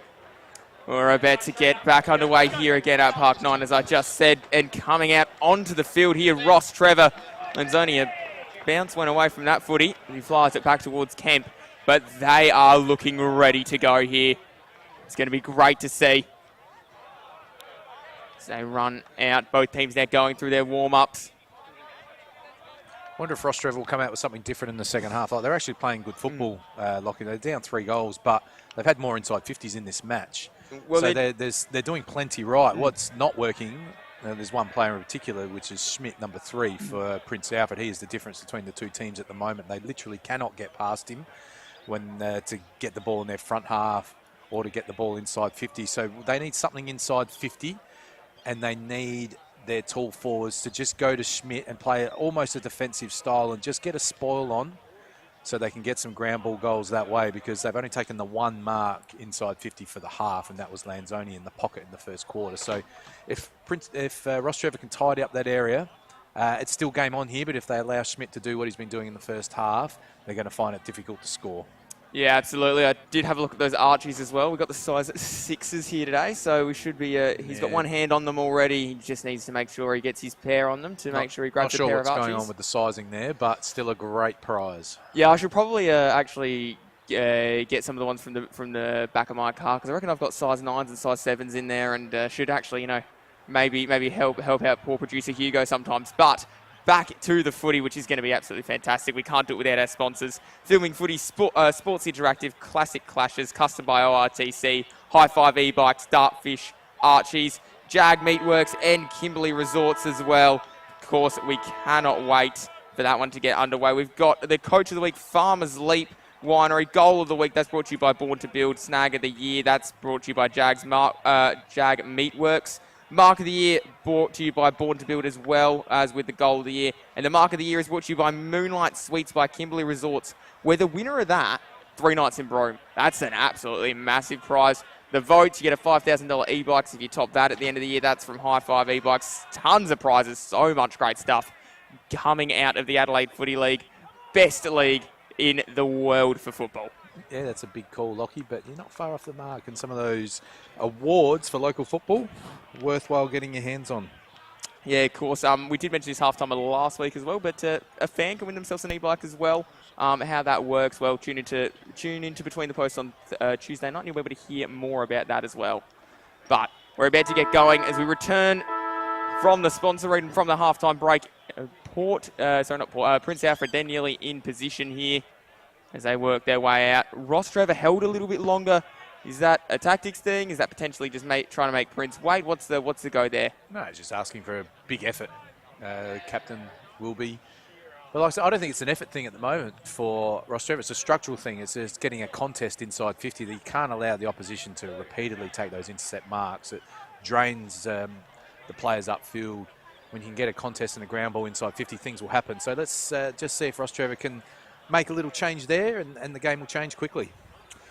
That's right. It's a big first 10 minutes of this one in this second half. If Rostrevor, they get the ascendancy, it's 8 scoring shots to 9. So as you said, they're not playing bad footy, Adam Jeffries. It's just unfortunate they find themselves behind. Obviously, that double goal late in the second quarter didn't help matters there. We note that Pedlar's still coming to the bench, so he still may have a couple of minutes of that 10-minute sinned in to serve. So he starts on the bench in this third quarter. He'll be a little bit cold when he gets back out there. He would have had to warm up really well at half time. Ned McHenry is burrowing after the footy. Ball then flicked back out. Great hands by Lanzoni. Well done. Lanzoni, he found his leading target, and that was absolutely brilliant. McCormack on the lead, and Lanzoni gets a high five and plaudits of his teammates. That's just a touch of class from Lanzoni, isn't it? Took a great mark and then was able to get away from his opponent and absolutely lasered a kick to the fat side just for their second mark inside 50 for the game, but exactly the start that Rostrevor would have wanted. One area they have done well in Lockie is they did win the centre bounces 4-0 in the second quarter, and they got the first centre clearance here, and it's resulted in a shot on goal. McCormack breathes in, going through his set shot routine. They need this one here, Rostrevor. Kicks on its way, and it's across the face or just stuck to the near side from where he kicked it. And that one moves it to 4-5-29. That scoreboard 7-44 on a margin now of just 15 points. Yeah, they would love to have got that on the board. Would have been a real cracking way to start this second half for Rostrevor, but they need to lock the ball in now. Dean, he quickly gets it away. Through hands though on the outer side. Neal's there trying to it's kind of bully Dawson into giving up the football. He gets the kick away. Mead then goes sliding back in, hits Dawson's legs. Rough and tumble, and Mead might win that football out. Still they fight, still they scrap. Dawson flicks it back. Here we go. They might be able to link up. Baldwin, he links up and gives it across. Tranfar was there too. Up in the air. Schmidt, did he take enough of the footy? He did. So he's able to just respond nicely at the back. Flicks it back across and finds Ianello. His little kick finds Bromley. Bromley at half back. He then loads up Mick Henry. His little kick finds Dean. Of course, he's got Tex Walker and the coaching staff out here. Haven't seen Tex. Obviously, he'll be at the Adelaide Oval. He might be a little bit busy this afternoon, Tex, but let's hope we see him in a game soon. Pritchard finds Neal. Neal half forward. Long booming kick towards the vacant goal square, but knocked back into play. There was some that were there. They arrived quickly. And Pitt, well, he was there too, but the umpire says we're going to ball that one up. Craig Pitt in attack, in defence, can do it all. But he did lose the footy out on that occasion. Yeah, relieving kick for Rostrevor. They'll be pleased to repel here. After getting the first shot on goal, the last thing they needed was the ball to ping-pong straight back down the other end. Neal with the long kick, just landed on the line. Rostrevor looking to maintain possession there. He's just hoiked the ball straight up the guts. Let's see what happens. Ball inside. Should work its way towards the outer side. And they've done all right there. Good kick then. Finds Ianello. Ianello then flicks it back across towards Dean. Dean on the near side. Towards, and that's a great grab. Was able to just stick the mitts up and hang on to it. They'll be disappointed there again, Rostrevor. That was just an easy kick inside 50. I think it's Kelly that's taken the mark. He dropped a soda easy mark late in the second quarter. That was a good contested mark by him. Set shot from goal from only 20 metres out. Kelly to put the pressure right back on Rocks. He's, well, he couldn't finish his dinner. Fluffed his lines there. Yeah, real let-off for Rostrevor. Don't want to give up the next goal. They'd like to get the next goal, keep it tight.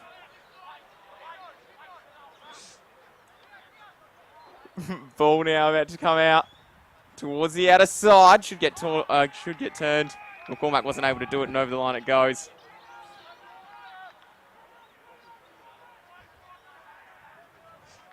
It looks like Pedler's getting ready to come back on the ground as well, so his 10 minutes must be up. He'll be itching to get back out there and use that big left foot of his, get his team back in the game.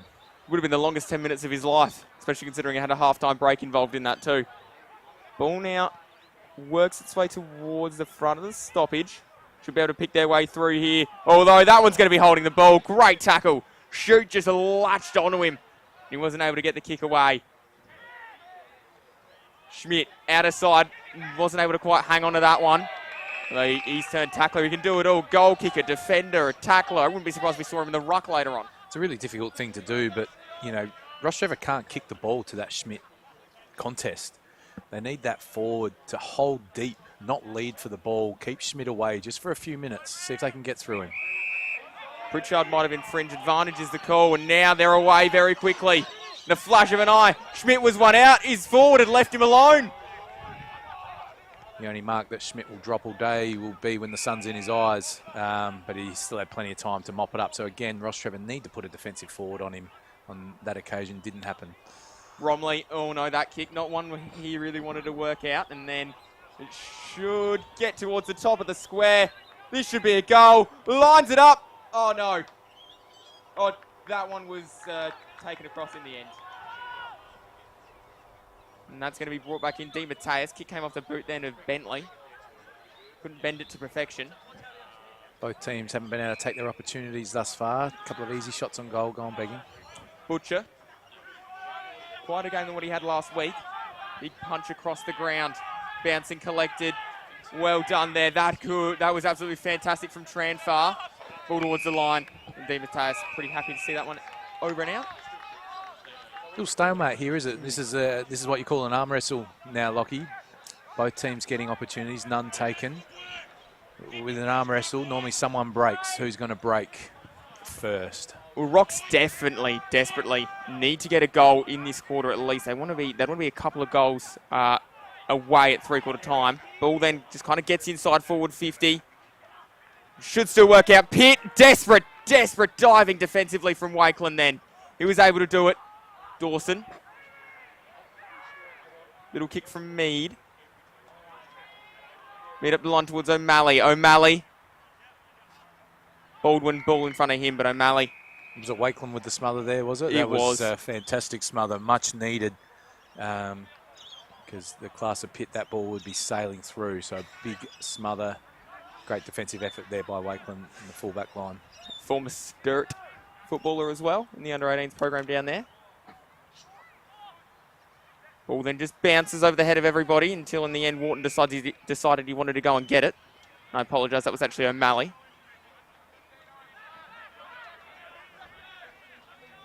Ball then bowled up towards the outer side.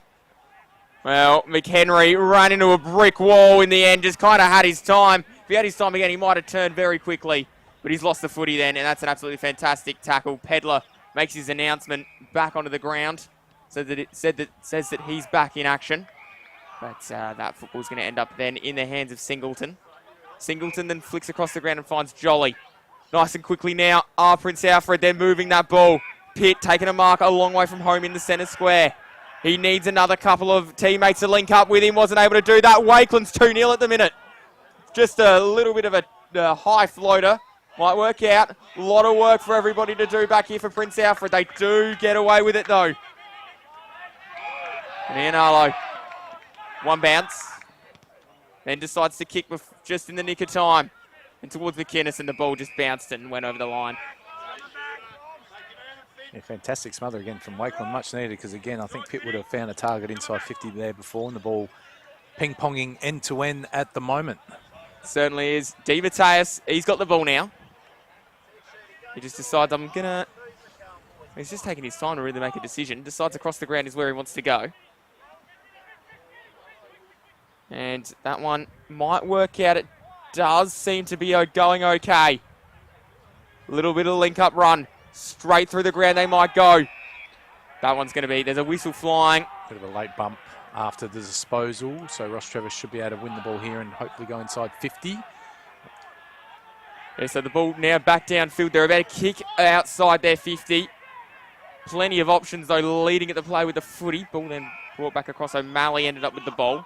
They don't want to go long to those contests, do they, Rostrevor? So they'll try and pierce their way through, but it does make it tricky to maintain possession with so many numbers back. And they're out very, very wide at the moment.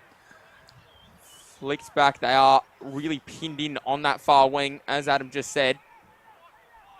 Any closer to deciding your award winners yet? A long way to go in this game, Lockie. There we go. You won't get anything out of him. He's like a brick wall. Ball then might just be able to work its way out, although did umpire say that one was holding the ball? No, he said yes, he did. So there we go. It's going to be a free kick, and it is going to go the way of Tranfar. Tucks the mouth guard away. Much better there from Rostrevor. It's nothing fancy, but they got a contest under the high ball. Ball hits the ground. They can put pressure on. Now they can go deep inside 50. Not sure if Tranford thinks he's got the distance covered here. Look for a kick to the top of the square. Tranford lines up, and that kick is going through. Yeah, that's a pretty good goal. There we go. We're just waiting for the umpire's signal, and he gets it. And rocks, well, they desperately needed that one to rock their way back into the game. It's 5-5-35. It's Prince Alfred who are 7-4-46. Have a look at this on the replay. Tranford just lines it up and delivers. Yeah, correct call there by the goal umpire. We were pretty close to that line, Lockie, and that was over. Great play by Tranford. He's had a couple of good moments in this third quarter, but a great tackle and a great finish, more importantly, for his team. We said that Rostrevor needed to get the next goal. It's taken a while, but they haven't let Prince Alfred score again, and now we've got an 11-point ball game. Big centre clearance here. Rostrevor won the last 5 centre clearances. Prince Alfred would love to get one back. Must be something about the number 11 because we've got 11 minutes into this quarter as well. Wharton might be able to grab this footy out. He's not able to, so in the end, it's one of his teammates who decides to get it. Oh!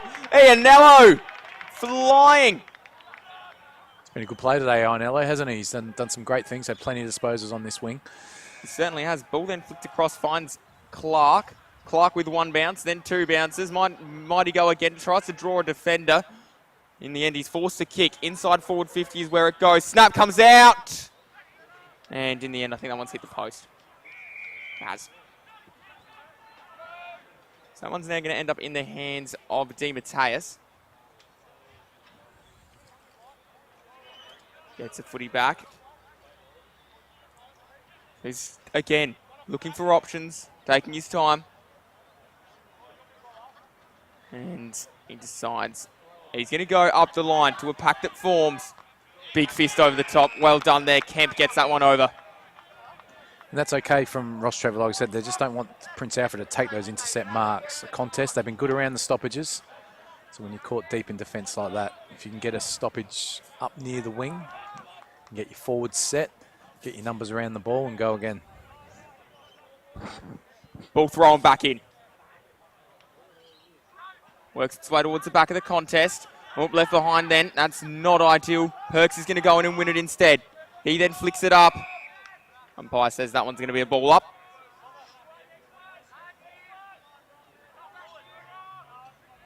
We are up and ready again. Neil nearly won the ruck tap out.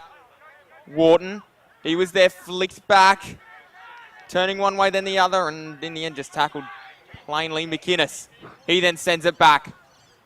Hotspot was there. Wakeland also flew. Ball then works its way across the ground. It's now out on the far side at the half-forward line there. And that's a really, really good tackle by McHenry to hold that one up. Umpire will get it back. The arm wrestle's still on here, isn't it? There's plenty of ball to be won in the midfield. Both teams struggling to impact the scoreboard so far in this third quarter. But they are. Ball then works its way for Perks, and that one's going to be a free kick. Or in the end, a mark, and they're just taking their time here, Rostrevor, as they flick it back. They flick it at the back. Wakeland with the ball. Wakeland goes back, finds DeMatteis. And again, DeMatteis He's calculated in his approach towards the wing is where he goes. Kemp, he flew, maybe just misjudged the flight of the ball though. And that one's going to be a free kick going the way of Prince Alfred, which is exactly what they were trying to avoid. Dean with the footy. Good tackle there by Dean. He's had some nice moments today. Dean then drills the ball in. Big pack forms. No one able to quite grab that one out. And in the end, it's going to be a ball up. Just having a little purple patch here, Prince Alfred. They've had the 9 inside 50s this quarter, but no score. They were a lot more efficient in the first half, finding 7 goals from their 20 entries. But yeah, 9 entries, no goal thus far this quarter. Ball slapped down. And Baldwin, did he get one high? Umpire said no play on. Works its way towards the outside. Pitts there. He's then tackled. Wharton again, the enforcer. And the ball's not moving around the field as much now, isn't it? There's a lot more congestion, a lot of pressure from both teams. I said Rostrevor making a bit of a stand here in the arm wrestle. Maybe everyone spent the petrol tickets that they had and they're just refueling. Wakeland got the footy out. And Zoney. Bang. He just goes out towards the wing. Schmidt was waiting. And we've got a decision here. Have we got a Shepherd's paid? So it'll be a Rostrevor free kick. Yeah, not a lot in that. But I dare say the Prince Alfred player perhaps didn't disguise as well as he would have liked. Now Rostrevor go inside 50. And Zoney, oh, that was a kick and a half. Like he brought his catches, Matt McCormick. That was just like taking an apple off a tree there by McCormick. He just stuck the one arm out and took the mark. Lanzoni's stepped up a bit this quarter, hasn't he? He's had a much. He was a little bit quieter at times in the first half, but his third quarter's been really good. And McCormick, yeah, just it's like wearing one of those Velcro gloves when someone throws a tennis ball at you. Just stuck. But what he needs is a straight shot on goal here, and it'll be game on. Well, this will draw the ball game back. It would be 6-5-41. Prince Alfred would be 7-4-46. But he's got to kick it first. McCormack lines up, and you can hear the shouts of jubilation already. That one's a big goal, and it drives the margin back towards 5 points. Wow. Yeah, big goal. Well done, McCormick. You know, took the one-hand contested mark, but what his team desperately needed was a straight kick on goal, 45 metres out, and he drilled it through. So we've got a game now. So you can see the difference here. It was perhaps a bit of an unlucky free kick, but the fact that Schmidt wasn't able to take that intercept mark, put it back inside 50, Rostrevor were able to go the other end, take the mark, kick the goal. So now taking 2 marks inside 50 this quarter, after only 1 in the whole first half. McCormick's taken both. We've been asking for a Rostrevor forward to stand up. McCormick's the one that's done it thus far. Kieran Hayun Ketsu, of course, bringing the scores to us this afternoon. Dartfish with the excellent replay of that kick, and the ball's back in the middle now. Should work its way out. Wharton had to zig, then zag. He's going to get it back. Flicked across the ground. Bradford needed to use his player in Butcher. Butcher. Then back across. Found Kemp. Lanzoni, they're just linking it up. Rostrevor drilling ball inside forward 50 again. Wakeland that time. No, sorry, Boxer was there. And that one's going to be balled up. And no, it's going to be free kick. Relieving free kick. They'll be disappointed there, Rostrevor, because they're just starting to look a little bit more dangerous as they go inside 50. Risky switch ball there, but it might come off. Certainly was. Class, though, with Bromley, as it has been all afternoon. And there's Bentley. He's been a little bit quiet since he had that yellow card. And then the ball flicked for McInnes. Schmidt. Long ball. The back they fly. Can they get a goal scorer here? Prince Alfred. Kelly wrapped up before he was able to make good on that. Been really good to the Rostrevor defenders this quarter, haven't they? It's 10 inside 50s now for no goal. Looking much better in the back 50. Well, then might get towards the line, although that one's just touched. So it goes through. Big smile on the face of the goal umpire down there. Happy with his work. Good to see. D. Mateus gets the kicking duties again. He's a calm and clever operator. So he goes again towards this near side. Oh, that's an excellent grab. Kemp gives it across. He was wasting absolutely no time. Butcher was involved as well. And that one's a great tackle. He's throwing the footy back. Ball goes up. Neil. Might work its way out, although that was all right then from Di Mateus. And he got it towards Shoot. Ball towards Kemp. Kemp's taken a great mark. Kemp's kick inside forward 50. Trent Farr got it. Much better football from Rostrevor. I said at half-time if they could just tidy up this area. They haven't allowed the intercept marks. They've lowered their eyes. Tranford kicked a nice left footer earlier in this quarter, didn't he? He's much closer on this occasion. He's had a good quarter of football. Much better football by Rostrevor. Much more dangerous inside 50. What can he do? Put him level. We tick towards 20 minutes in this third quarter. Kicks on its way, and he's got it. And he was happy with it too. The celebration directly in front, 30 metres out.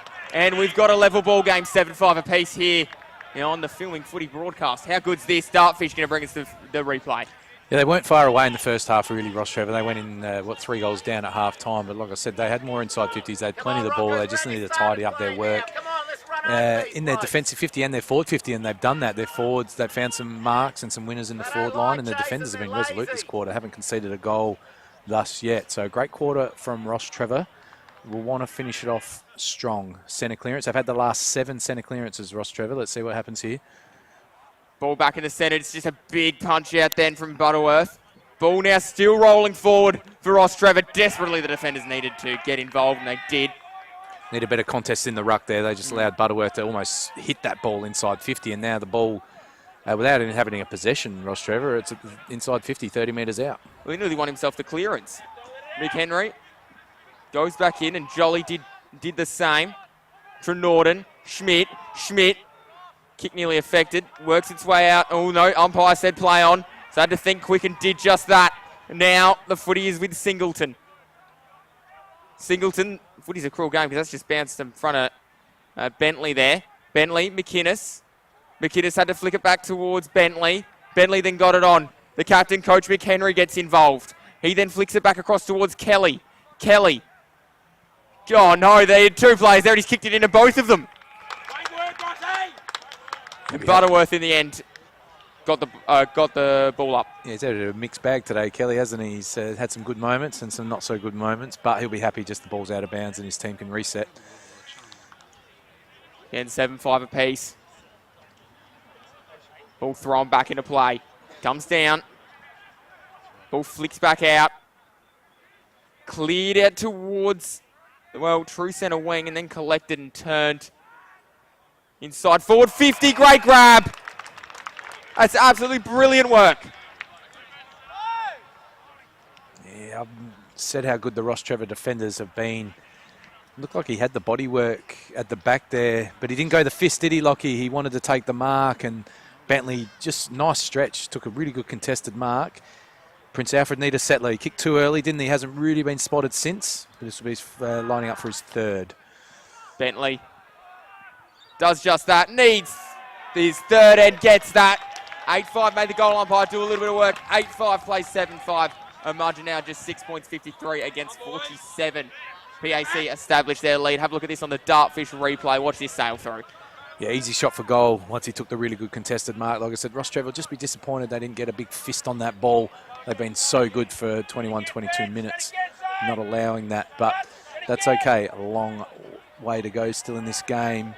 But a big goal for Prince Alfred. They desperately needed that. They've gone nearly the whole quarter with that one. Yeah, they did. Back in the middle now. So we get ready to go. Norden needs to get up and make a contest here against Butterworth. Well, he does just that, but in the end, Butterworth, too strong, too powerful, punches the footy away.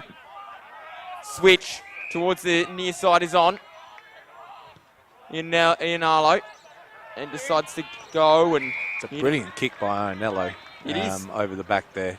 Absolutely lasered that to the advantage side. Pitt with the ball. Drews it towards the top of the hot spot. Ball flicked out. Trying to get around. Mick Henry arrived on the scene. Mick Henry snapped a goal. Big goal. And that one drags him to 9-5. It plays 7-5, and it is a 12-point ball game here. 23 minutes gone. Have a look at this on the Dartfish replay. Yeah, it's got the contest when the ball's bobbling around at the top of the square. Things can happen. They just got the handball receive out and almost over his head there. McHenry. That's a classy snap. Just exactly what he would have wanted at a pretty crucial time in the game. Good response by Prince Alfred. Rostrevor were well on top. The only 3 goals of this quarter, but they've just kicked the last 2 to just give themselves a little bit of ascendancy. Say it a lot, but it's a big 2 minutes coming up here. Prince Alfred need to find something at the centre bounce. They've been smashed in there all day. They've got Neil back in there after Trenorden had his turn, but this is where they need Jolly and co to get in and get them a centre clearance. Everyone arrives on the scene. And they've got McHenry. He gets himself the clearance. Well, falls down. And that one's... And holding the ball, throw, free kick. So that's what a centre clearance does, isn't it? So well done to McHenry. He hasn't had his greatest day ever, has he? But he's bobbed up with the goal, and then he gets the centre clearance that his team wants. And that's what class players do. They bob up when their team needs them. Great tackle there by Clark. And if he kicks this in a jiffy, they piled on 3 quick ones. So, yeah, easy stuff for Prince Alfred. They tied out that centre bounce work. It makes the game a lot easier for them. Well, pressure right back on Rostrevor currently. Clark to just kind of drag a knife wound right across their chest. And he does just that. They're now 3 goals to the good Prince Alfred. They've kicked 3 in a row. And after Rostrevor had the advantage for the first 20 minutes, it's taken them 5.5 to re-establish a 3-goal margin, Prince Alfred. Yeah, they'll be disappointed, Rostrevor, won't they? They played pretty good football, albeit they were conceding inside 50s. They were defending really, really well. Prince Alfred have gone inside 50 12 times to 8 this quarter. But just in 5 minutes, 3 goals, Lockie, after not scoring one for nearly 21, 22 minutes. So nice little burst here. There's still a minute or 2 to go. We've spoken about the centre clearances a lot. Let's see what happens here. Can McHenry exert himself again and get another clearance for his team and put Rostrevor under more pressure? And, of course, the Kieran Hayoketsu scoreboard bringing us all the numbers from today. Ball then back in the centre. It's going to be a ball up.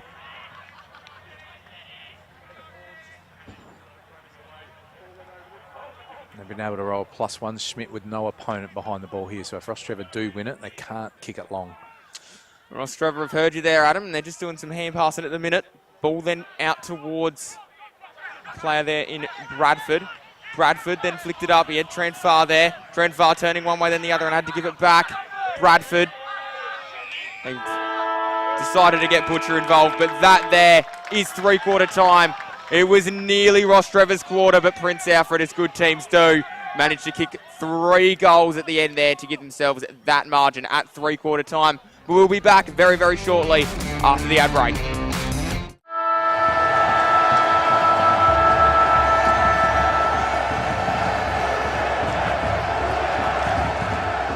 Get a quick and easy low-rate car loan from Police Credit Union today.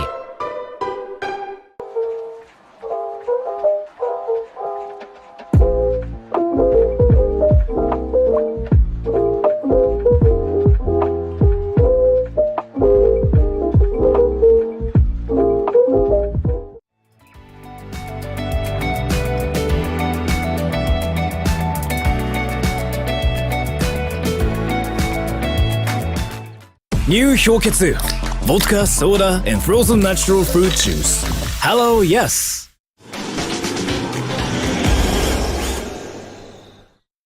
We've been housemates for, what, nearly 4 years? Yep. Basically, since I started my uni degree and you got your apprenticeship. Yeah, it's been really good. Like, it's the little things, you know? Like, one of us is always around to house it when the other goes on holiday. And one of us is always ready to help the other out of jam. I don't know. Yeah, happen again. It's usually me. My HEC stat doesn't leave a lot of room for holidays or working transportation or food. But it's worth all the debt, right? No. But what about your debt? Debt isn't a problem for me. I get paid to learn.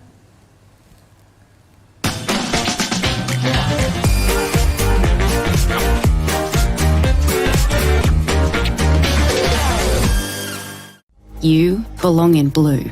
Apply for a career with South Australia Police.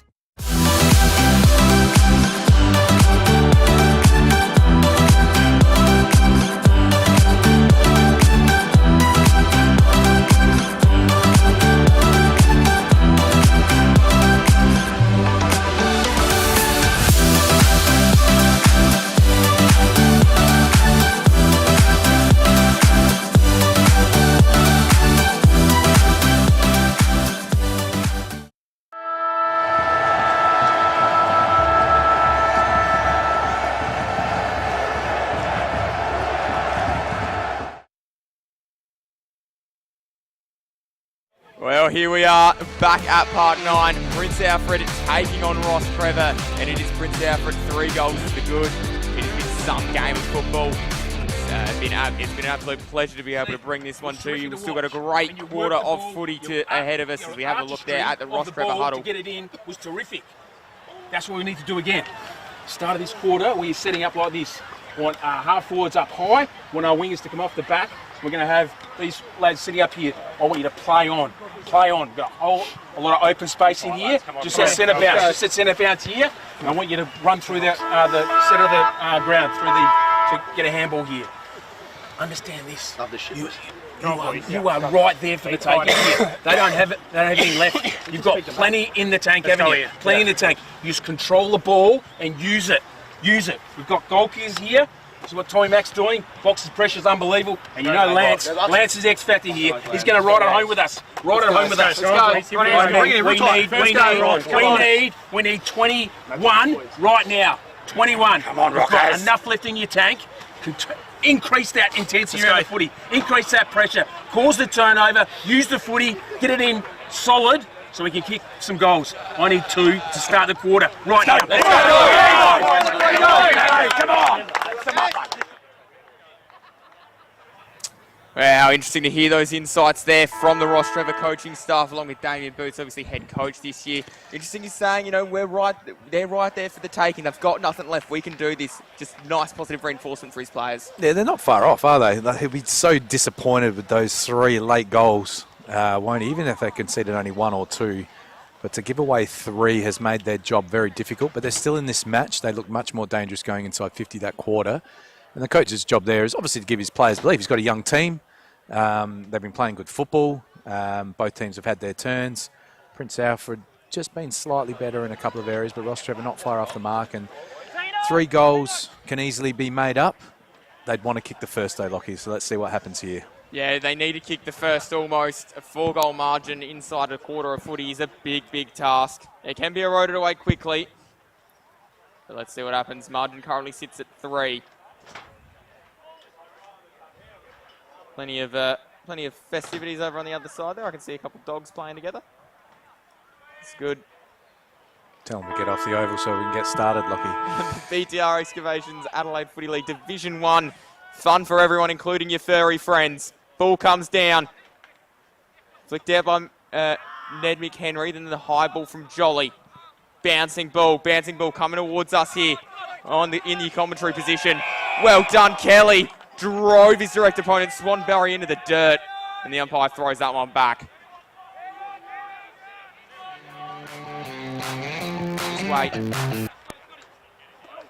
Neil, ball towards the boundary line. It should get there, collected. Ned McHenry trying to dance his way around, wasn't able to. And Tranfar, oh. Now there's a little bit of argy-bargy. Not much in that. Ned McHenry wasn't happy with the service, so he threw the footy back at Tranfar. That was all that happened then. Ball back towards the side of the pack. Jolly. Then his kick was intercepted, so they should be able to get it out of here. Baldwin. He then flicked it across. Long ball, big fly. Schmidt there wasn't able to quite hang on to that one, but he does get the hand pass. Tranfar, he picks it back up. Ball slapped across. Wharton. Schmidt, and that one's going to go over and out. Again, we might see an arm wrestle here for a few minutes. Both teams know how important the first goal is here, Rostrevor in particular, so they just need to hold firm, try and get a clearance, try and get away from the intercept Prince Alfred defenders, get the first goal on the board. Ball comes back in. Little tap. Perks, will try to claim this. The umpire was held without it. Clark ended up with the ball meantime. Trying to just dart their way through. A kick at goal. Offline. And that one is going to offer no real damage at all. Kick came from Shoot. And free kick to guess who? Schmidt in the back pocket. So Schmidt, he's got to be looking for some votes. Speaking of votes as well, don't forget polls are closing soon. If you haven't done it yet, do get down and vote in the election. Ball flicking across. That one's gone nearly out, but stays in. The big up and under. Baldwin takes a good mark. He kicked the first goal of the day. That's inside forward 50, but it doesn't quite get collected. They should get away with it. Singleton links up. Long, high spinning footy. Bentley didn't take the mark, but was able to give it across. He's got his runner in Clark. Clark back towards the boundary line. Should work out. Kelly snapping. Kelly! What a goal! And that was 11-5, play 7-5, and that was some kind of snap from Hugo Kelly. Have a look at this on the dartfish. I say, it's an interesting day, Kelly, hasn't he? He's made a few errors that he'd love to have back. But he's kicked an absolute beauty there on the snap. He's pretty happy with it too, so he should be. Thought Clark might have run in and kicked the goal himself. He had in the open goal square. He was 45 metres out in the run. Very unselfish, looking for the open man. As Prince Alfred do, they like to share the football around. That's a bit of a dagger to Rostrevor, isn't it? It's still a long way to go in this game. They've only kicked 7 goals for the match. They probably need to kick 6 to win this game from here. Rostrevor, big first goal for Prince Alfred on the rebound there from the defensive 50 all the way to a goal. Back in the centre. Hugo Kelly. He puts 3.5 nails into the coffin of Rostrevor for today. Ball falls down. They should work it out. Bentley. I think that one came off someone's head then in the centre. Oh, speaking of heads, Butcher nearly lost his, so he's going to win himself a free kick. Butcher then gets it up. Tramfar with the footy. He's had a good second half, Tramfar, hasn't he? He's just bobbed up in some dangerous positions. He's been involved, one of the premier midfielders in this competition, and well done, Schmidt just arrives. Again, the Rostrevor forward just can't lead towards that football. He's got to try and drag Schmidt away. And the Rostrevor guys just straight into his area. He's had an unbelievable game today, Schmidt. One of the great intercept games you'll see. Yeah, it's been an absolute pleasure to watch him at work today. And the difference really between the two teams, to be honest, Lockie, Rostrevor have had their moments. They just have not found an answer for that matchup all day, as he's going to get the ball on the switch again. Schmidt, and he arrives. He's like the messiah of Prince Alfred at the minute. Oh, he left the footy behind. He's got a little bit excited there with the play on, didn't he? He'd probably like to take that back. Well, if he could have that 30 seconds back, he'd absolutely love to. Meantime, we'll work out Lanzoni. He's got Boxer, then the little handball over the top from Shoot. Baldwin, kick is not one of his better ones. Great pressure coming to his kicking leg there, which forced him to kick it real fast. Didn't give him that step to straighten up. So Prince Alfred still piling on the pressure. They'll be feeling comfortable with the 24-point lead, but the game is not over as yet. Trenorden was in the trees, but he managed to return with the footy. Great area down here at Bundy Park, Park 9. Absolutely brilliant place for football. Brilliant place as well to come during the week. Ball rises up, Perks. Neil then flicks it back towards the boundary line. Sumner, he gets it back from McHenry. The leadership group combining. Neil, oh no, that's a big collision. And McHenry's pretty quick to get up and try and work out who did that. Meantime, ball set up back. A big fist came in then from about 3 different players. I believe it was the fist of Butterworth that managed to connect with the footy. We might have a stop in play here because it looks like there's a player down and he's not moving. Rostrevor player, but the umpires have kept the game flowing for now. No, we've got a whistle now. I think we're going to have a stretcher here, which is unfortunate. And that's Boxer. So Jet Boxer in some discomfort. Might be a shoulder injury potentially. No, leg injury, ankle. Either way, he looks sore. Certainly looks in a fair bit of discomfort, but no stretcher. Might just be a bad turn of the ankle there potentially, which is never fun. What does this do when you watch one of your best leave the field a little bit injured? Does this galvanise you? Do you think this could be the catalyst they use to be able to win? Oh, yeah, Rostrevor need more than that. They need to get the ball around. Schmidt, Boxer's kicked a couple of goals early, hasn't he? But as we get into stop in play, coach can get some messages out, but we're going to get going quickly. We don't have a stretcher, so that means the game can resume. Dawson with the football. Interesting role for Dawson this year. He's playing, looks like he's playing down back. He's a guy I coached against a few years ago. He's kicked many goals as a winger. And I know he's a guy that kicked 11 goals in a match. I'm pretty sure that's him in a Division 2 game a couple of years ago, but patrolling the back line at the moment. What do you make of him then coaching against him? How difficult is he? Is he one of the ones, because I mean, I know coaches don't say this, but is he one of the ones where you kind of, you coach around him or you coach against him knowing that he's going to be involved? Dawson was a good player when he had a lot of experienced players around him a few years ago. Now one of their more experienced players. McInnes, ball falls down towards the top of the 50. Oh, Bromley kind of ran out of room and then got tackled, and in the end holding the ball's the call. Someone's going to end up with Wakeland, and there's the scenes of Boxer walking back behind the tent there on the bench. Ball works its way out. Pritchard, he's got the footy, and he's going to end up with it back. They're just playing a little bit of pass the parcel, chip to chip footy at the minute. Well, then back, and that one's going to be balled up.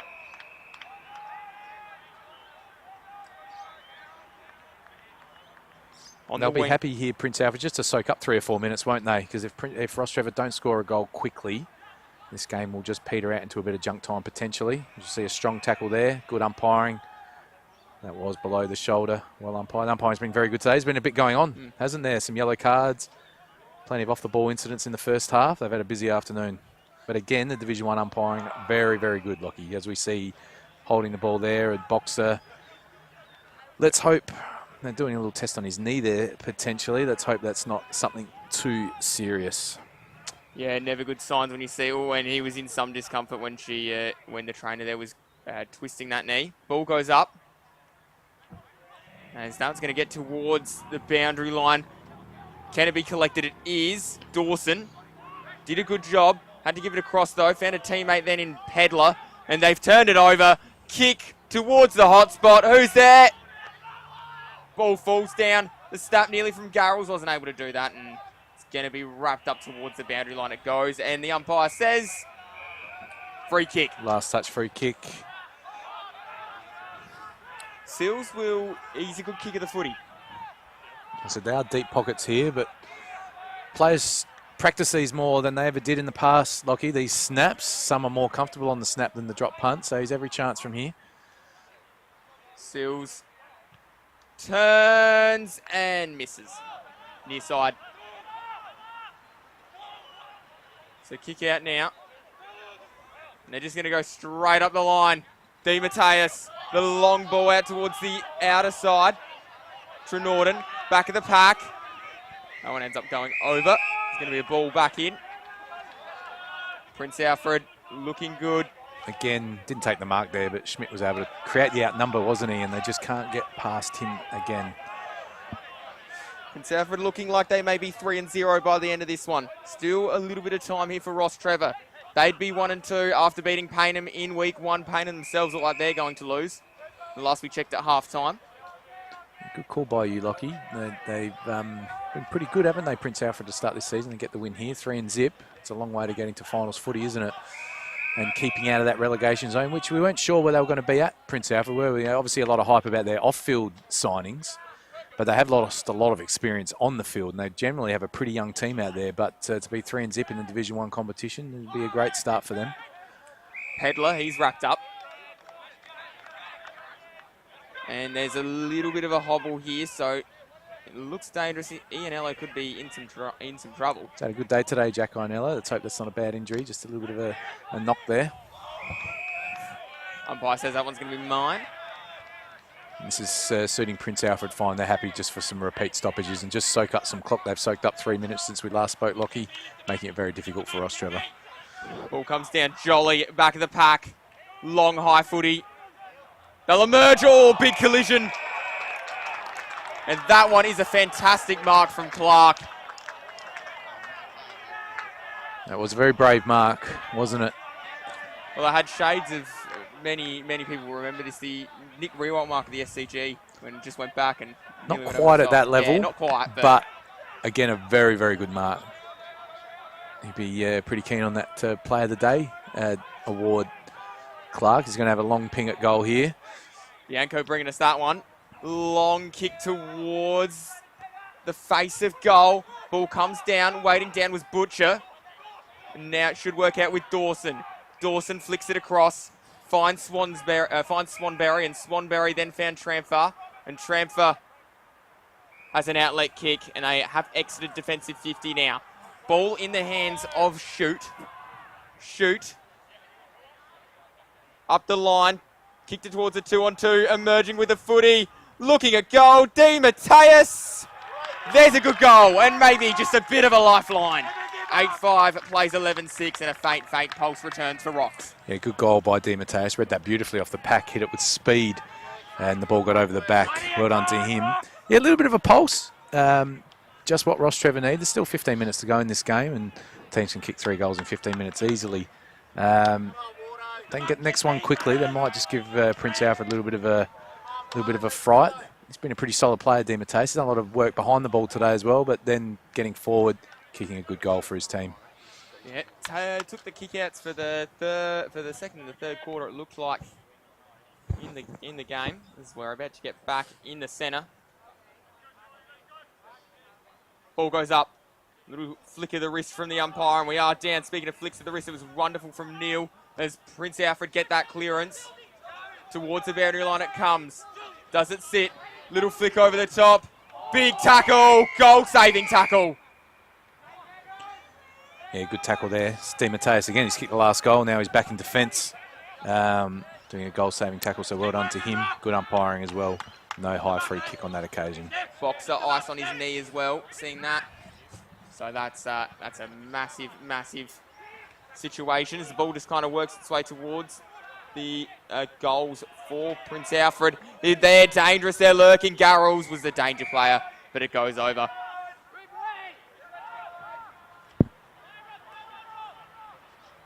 Umpire about to throw this one back into play. We are away. 14 minutes into this one. Wakeland, ball bounced off his chest, picked it up, and Baldwin was waiting at the front of the stoppage, able to get it clear. Lenzoni stuck his hand up at it. Dean, Schmidt. Oh, had to go one way then the other, then went back and just in the end went straight through. Footy coming down towards us in our commentary position again. Wharton giving a mark. Good mark there by Wharton. Plenty of pressure approaching. He's going to take a risk and go up the middle. Straight to guess who? That he does, but Schmidt just waiting back there, and it's been his bread and butter all day. Not sure how many disposals he's at now, but it's got to be upwards of towards at least 40, really. There's the kick from Jolly. It's up bouncing down the field. Very quickly emerging here are Rostrevor. They give it off. Baldwin. And that's an excellent defensive mark. Wasn't paid though, so Schmidt, this time at ground level, is able to emerge with the football. Big punch fisted away. Came from Di Mateus and over the line it goes.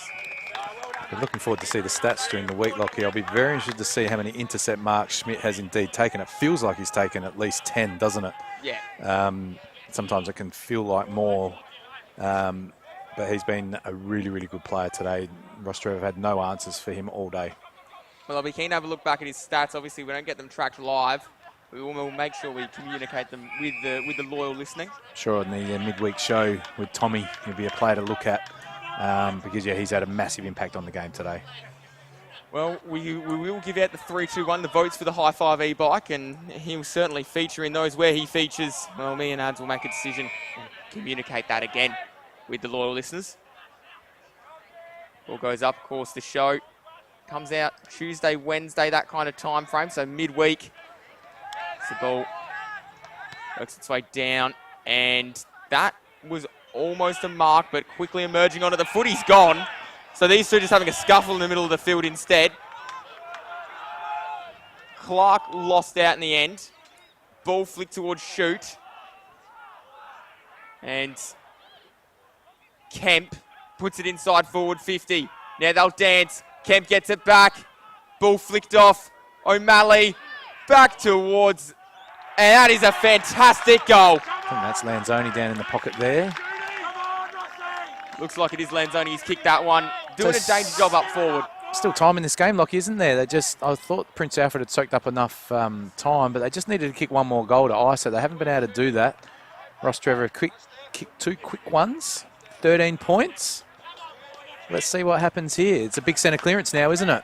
It is. Just hold on to your nerves. You were thinking about getting in the car and going home. Well, don't do that. And because we have got a great game of footy that's going to reach a dramatic climax, it feels like. Interesting rotation there. Lanzoni, the goal kicker and the captain.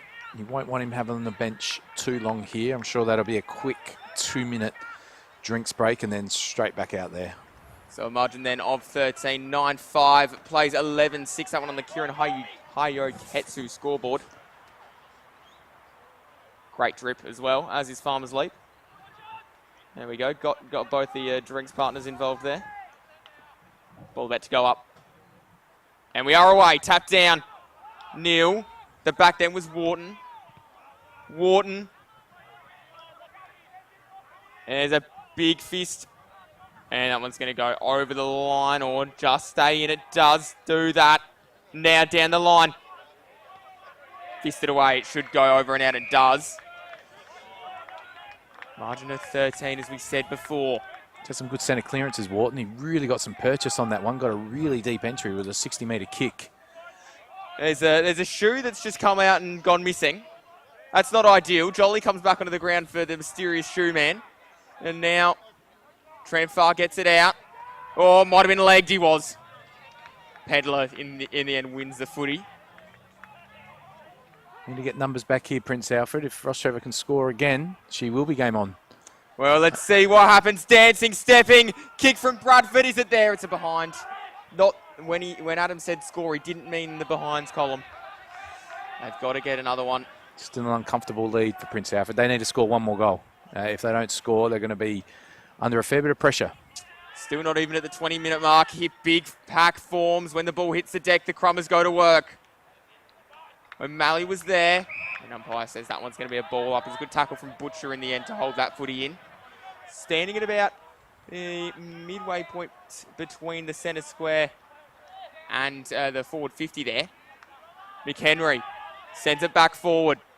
Oh, what a grab! That was absolutely incredible. Wakeland got up. And that one, that might be a nod towards the magic moment there for Bianco. Ball then set back towards goal, and they get a goal out of it as well.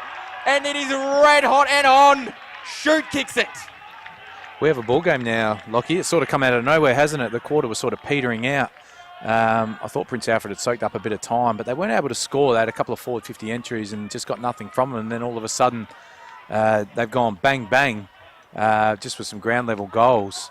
Wakeland's mark, wow, that was, hopefully we've got a good camera angle of that. That was a big hanger. But more importantly, what it did is it turned the ball over and got the ball back inside 50 for his team. We have a 6-point ball game with still 5 or 6 minutes to go. Yeah, absolutely. It is a great game of football. This one's fun to watch. It's fun to call. We've got, as Adam just said, 20 minutes eclipsed. 6 points the difference. Who's going to be the hero? We may need a magic moment. A Bianco magic moment, I should say. Ball comes down. They might be able to get it out. The goal kicker, shoot, just sends it inside forward 50. Bouncing ball collected by Schmidt. He's still doing his job back there. Kick, mark, Butterworth, centre of the ground. Butterworth then flicks it back towards the forward 50. Ball hits the deck. Pretty clever to just go the soccer then. Lanzoni, he's been one that's led this charge. But Schmidt has been one that's certainly repelled it for Prince Alfred. Schmidt. Oh, not a lot in that. It was slightly after he kicked it, but that does just relieve the pressure momentarily, does it? They've been camped in their back 50 for a long time here, Prince Alfred, but they should be able to get out. McInnes goes big fist from the back. On the deck the footy is, and it's held in. Wharton doing the tackling.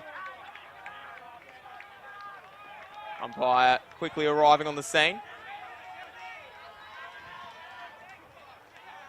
Toss to Loft.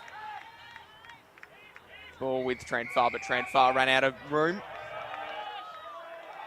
And it might be a free kick, although he's pushed into the coach's stuff, so that's what the carry-on is for. And umpire says it's going to be a boundary throw-in. Time still ticking away. Prince Alfred lead this one by 6. Nils, ball slapped forward. And then the clearance came from O'Malley. O'Malley set a little bit of a task for Pedler and co. Lenzoni kept it in. He was part of the company then.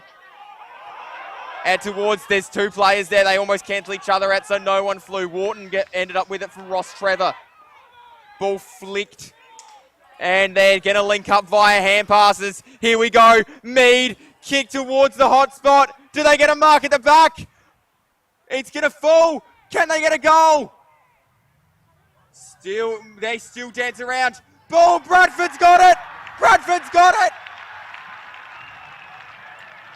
And there we are. It is 11-6 apiece. And we are level with probably somewhere between 10 and 8 minutes left in this contest. Yeah, wow, they just couldn't rush the ball through there, could they, Prince Alfred, on the last line. They linked up with some handball, getting past Schmidt on that occasion with the link-up handball, got the ball in deep, and they just couldn't clear it.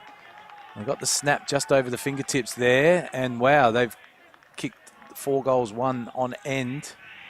And they're probably the favourites to run away with this now. If ever you wanted a centre clearance, this is the one you want. You want to get some field position. Still probably 3 maybe minutes to go in this game. Great comeback by Rostrevor.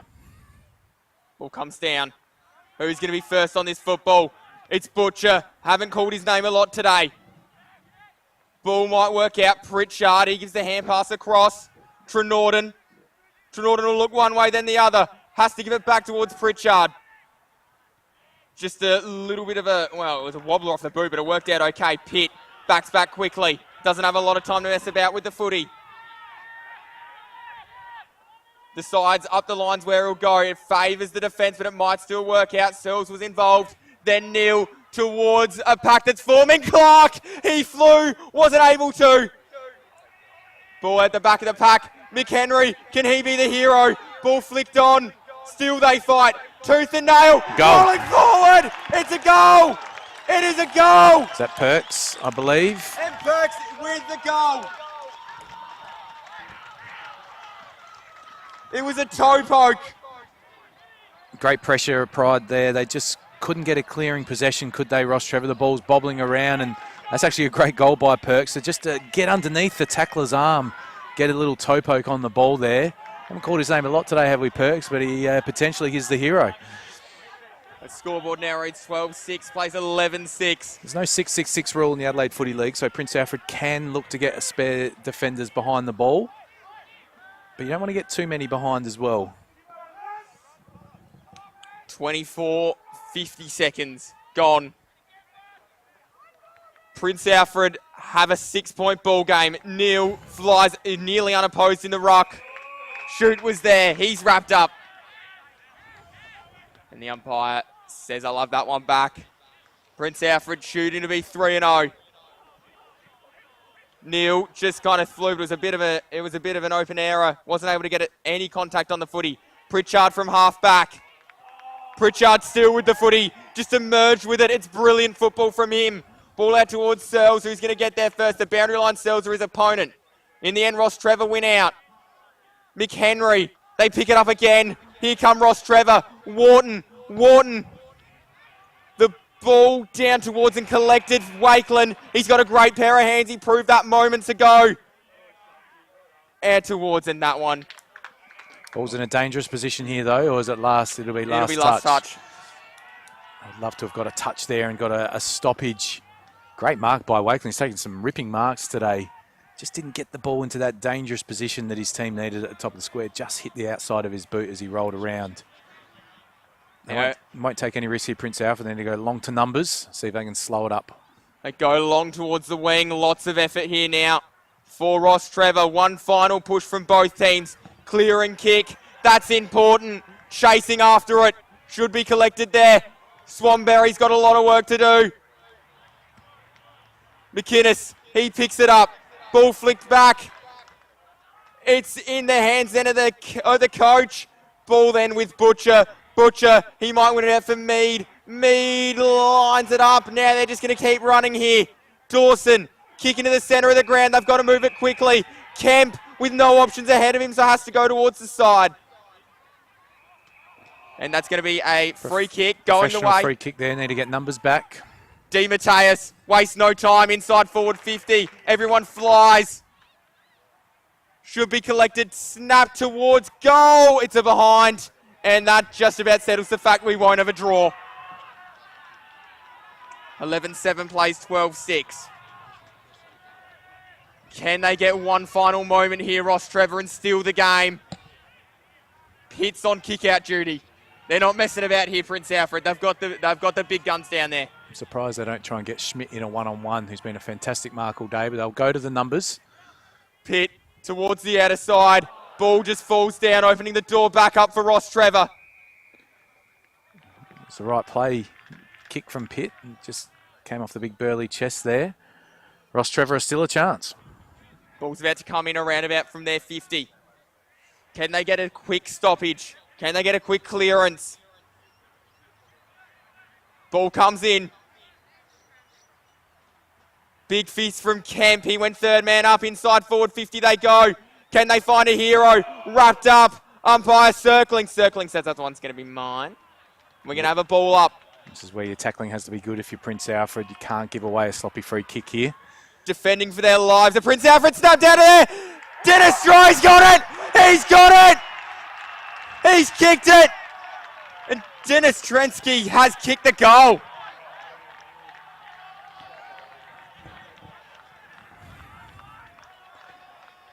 Not sure where he come from, Dennis Stransky. I'm not even sure where he arrived in that contest, but he's kicked it.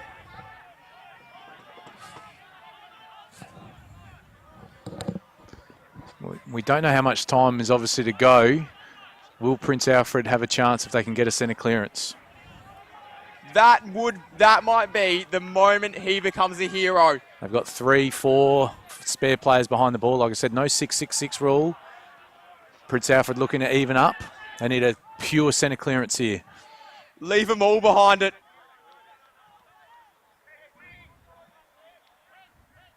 Neil, tap down. The clearance, as time continues to tick away. Butterworth, he didn't get the footy. He didn't get the footy, so they're going to have to move it quickly. They've got a lot of numbers back. They need a contest here. So it's just Jolly. Inside forward 50, but there's just a line, a wall, and it's the next try again. He's just some kind of player here. Dennis Transky ended up with the footy.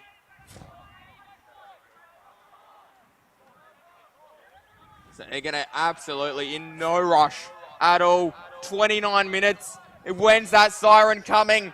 Rostrevor may record a famous victory. Prince Alfred still scrapping hard. They'll fight all day.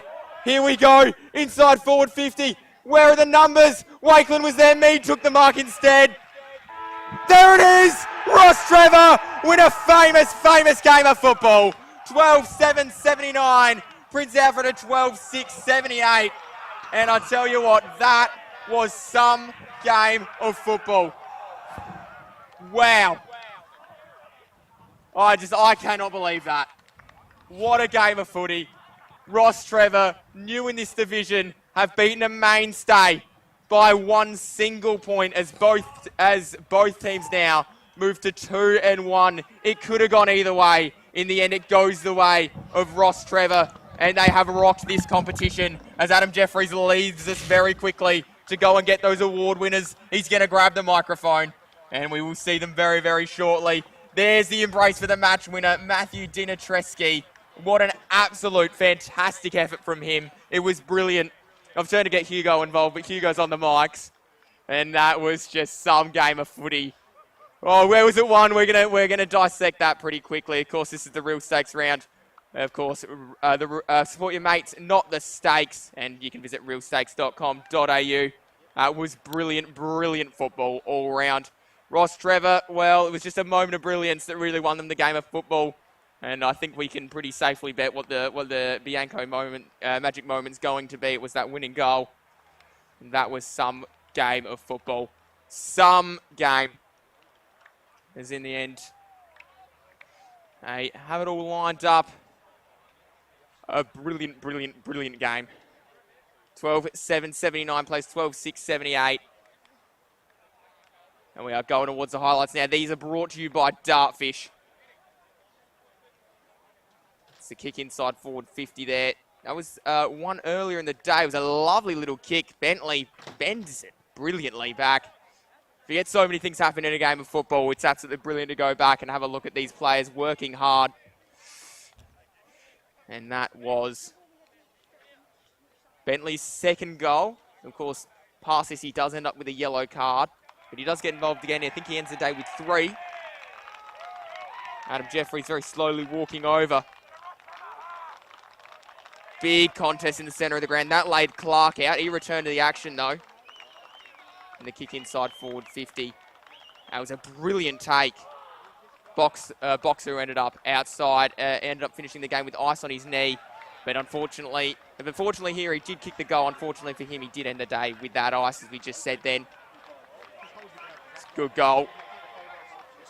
He'll be delighted to hear about his teammates getting a big win, of course, still at the ground to be celebrating with them. But we're now towards the outer side as we do get ready now. Adam Jeffries looking ready to go. But we're there now, boundary side, Adam Jeffries. Well,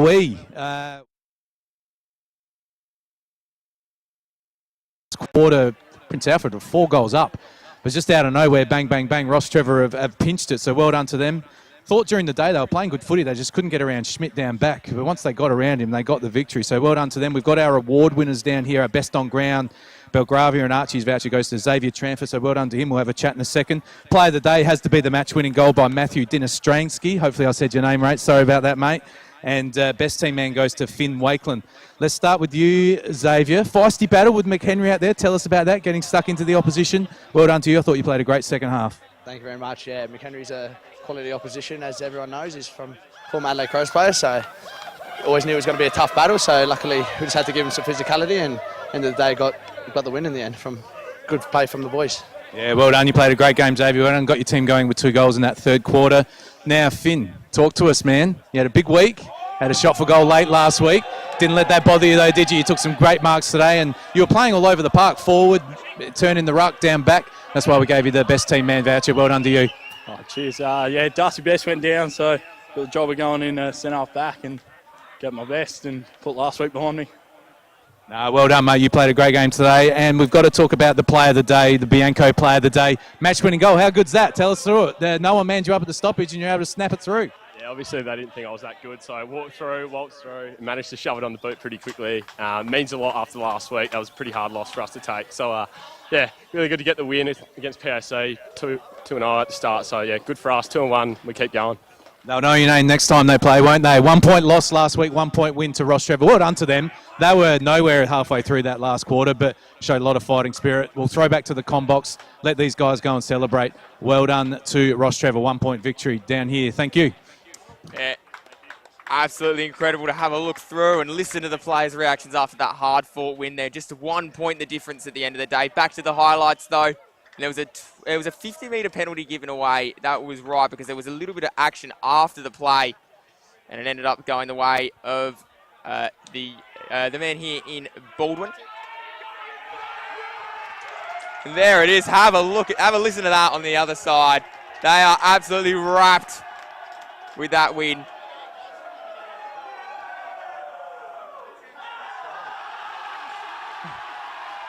Just getting some just getting some questions from the fans as Dean kicked that one there for the highlight reel.